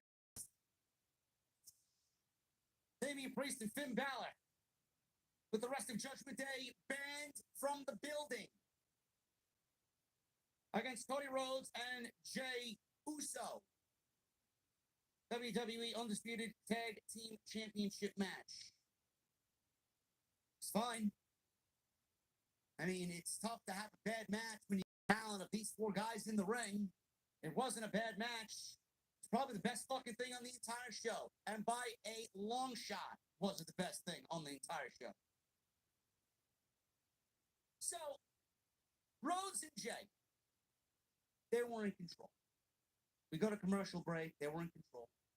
Balor takes advantage and rakes Cody Rhodes in the eyes. Damian Priest distracted the referee. Judgment Day kind of used some sly tactics to gain control again. Jey eventually made the hot tag, which I thought would be the other way around. I thought Jey would be beat up, and then Cody would make the hot tag, but it was the other way around. Jey got the hot tag, and the crowd yelled, "Yeet!" with each strike, so they were yeeting. They were yeeting with every strike that Jey made. Balor made a blind tag, knocked down Jey with a clothesline outside the ring. Balor then threw Jey over the announce table, and they go to a second commercial break. Rhodes makes a hot tag after the break, after Jey was being beat up. Hit Balor with a power slam, hits the disaster kick. Cody jabbed at Priest with his bionic elbow. Rhodes then super kicked Balor. Balor blocked the Cody cutter. Rhodes set up the crossroads, but Balor blocked that too. Tagged in Damian Priest. Jey tagged back in, hit Priest with a big flying crossbody, goes for the cover. It's a 2 count. Jey super kicked Priest and Balor, and hit Priest with the Uso splash for the 2 count. Jey avoided a choke slam and super kicked Damian Priest. Priest at this point was not the legal man. Cody Rhodes hit Priest with a crossroads. So it looks like we're swinging the momentum back in the babyface's favor. Jey speared Balor, who was the legal man. And then they hit their 1D Cody cutter combo, but Priest broke up the cover. Rhodes hit Priest with the suicide dive, but Priest shoved him into the ring post, and Priest then chokeslammed Rhodes on the apron. Jey wiped out both guys with a big flip dive over the top rope and threw Balor back in the ring, because Balor was the legal man. So, Drew McIntyre, Jey Uso is laying on the outside. He's sitting up on the outside. He's got his back against the apron. He looks up, and the camera looks over to the right. We're watching to the right. This is Jey's left. And there stands Drew McIntyre. Drew McIntyre's just standing there. He's got this nasty snarl on his face. He looks at Jey Uso. Jey Uso gets up. He eats a fucking Claymore kick right on the outside. McIntyre throws him in the ring. Balor covered Jey for the 1, 2, 3. Judgment Day retains. Balor didn't know what the fuck was going on. Damian Priest didn't know what the fuck was going on. Drew McIntyre walked out. He Claymored and walked out. Cody didn't know what to think. McIntyre walks up the aisleway, stands on the stage, and out comes Rhea Ripley from the back, offers her hand, and Drew McIntyre shakes Rhea Ripley's hand. The deal is now complete. Judgment Day have made a deal with Drew McIntyre to keep the tag team titles on the Judgment Day, at least for now, because Judgment Day was banned from the building. But Sly Rhea Ripley did not let Adam Pearce get that far when he was about to kick her out of the building. See, some of this show actually I really like. Some of this show I really like. Judgment Day was kicked out of the building, meaning JD McDonough and Dominic Mysterio. Rhea Ripley was in the ring. She was about to get kicked out as well because Adam Pearce was not having any of that at the beginning of the show. But she opted to argue with Zoe Stark. So that was dropped and forgotten. Rhea Ripley was not banned from the building. McIntyre and Rhea Ripley were backstage conducting business. Meanwhile, the match in the main event was not to have any of the Judgment Day out there. Ripley was not going to be out there because she made the deal with Drew McIntyre. McIntyre's not a part of Judgment Day. He helped them win and retain the titles. Now he's on the War Games team as the fifth man. I like it. It all made sense tonight. At least that made sense. Now McIntyre's the fifth man. The heel turn is finally complete. Maybe we get an explanation as to why next week. I'd love to see that. WWE's got to give us a reason as to why. You just can't have us interpret our own reason. I need to hear it from Drew. Why? Why shake Rhea's hand? Why turn your back on the fans that have been so loyal to you? Why go down this dark road? Why burn Jey Uso and Cody Rhodes? Why did you tell Seth Rollins one thing and then say to Rhea Ripley something? What I want. When does Randy Orton come back? Do we get Randy Orton on Monday night, or do we save him for Survivor Series? Does he come out as the mystery man? I don't know. It's going to be interesting to see how Triple H works. But I thought this was great. The beginning was very good. The War Games tension was high.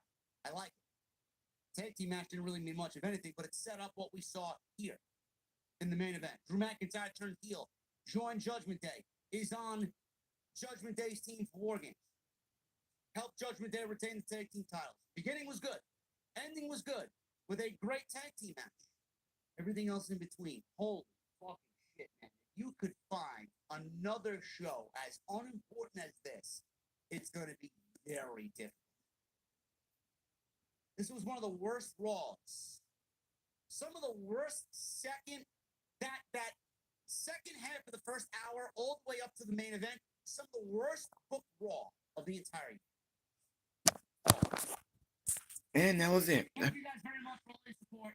Really appreciate you hanging out with me tonight. We just had over a little 2,000, a little over 2,000 in the venue tonight. Appreciate you guys. Super chats are open. Get them on in. Well, hang on. All right. Thank you for watching. Thank you for all the support. Hit that like button. Leave a comment. I'll be back with more. Until next time.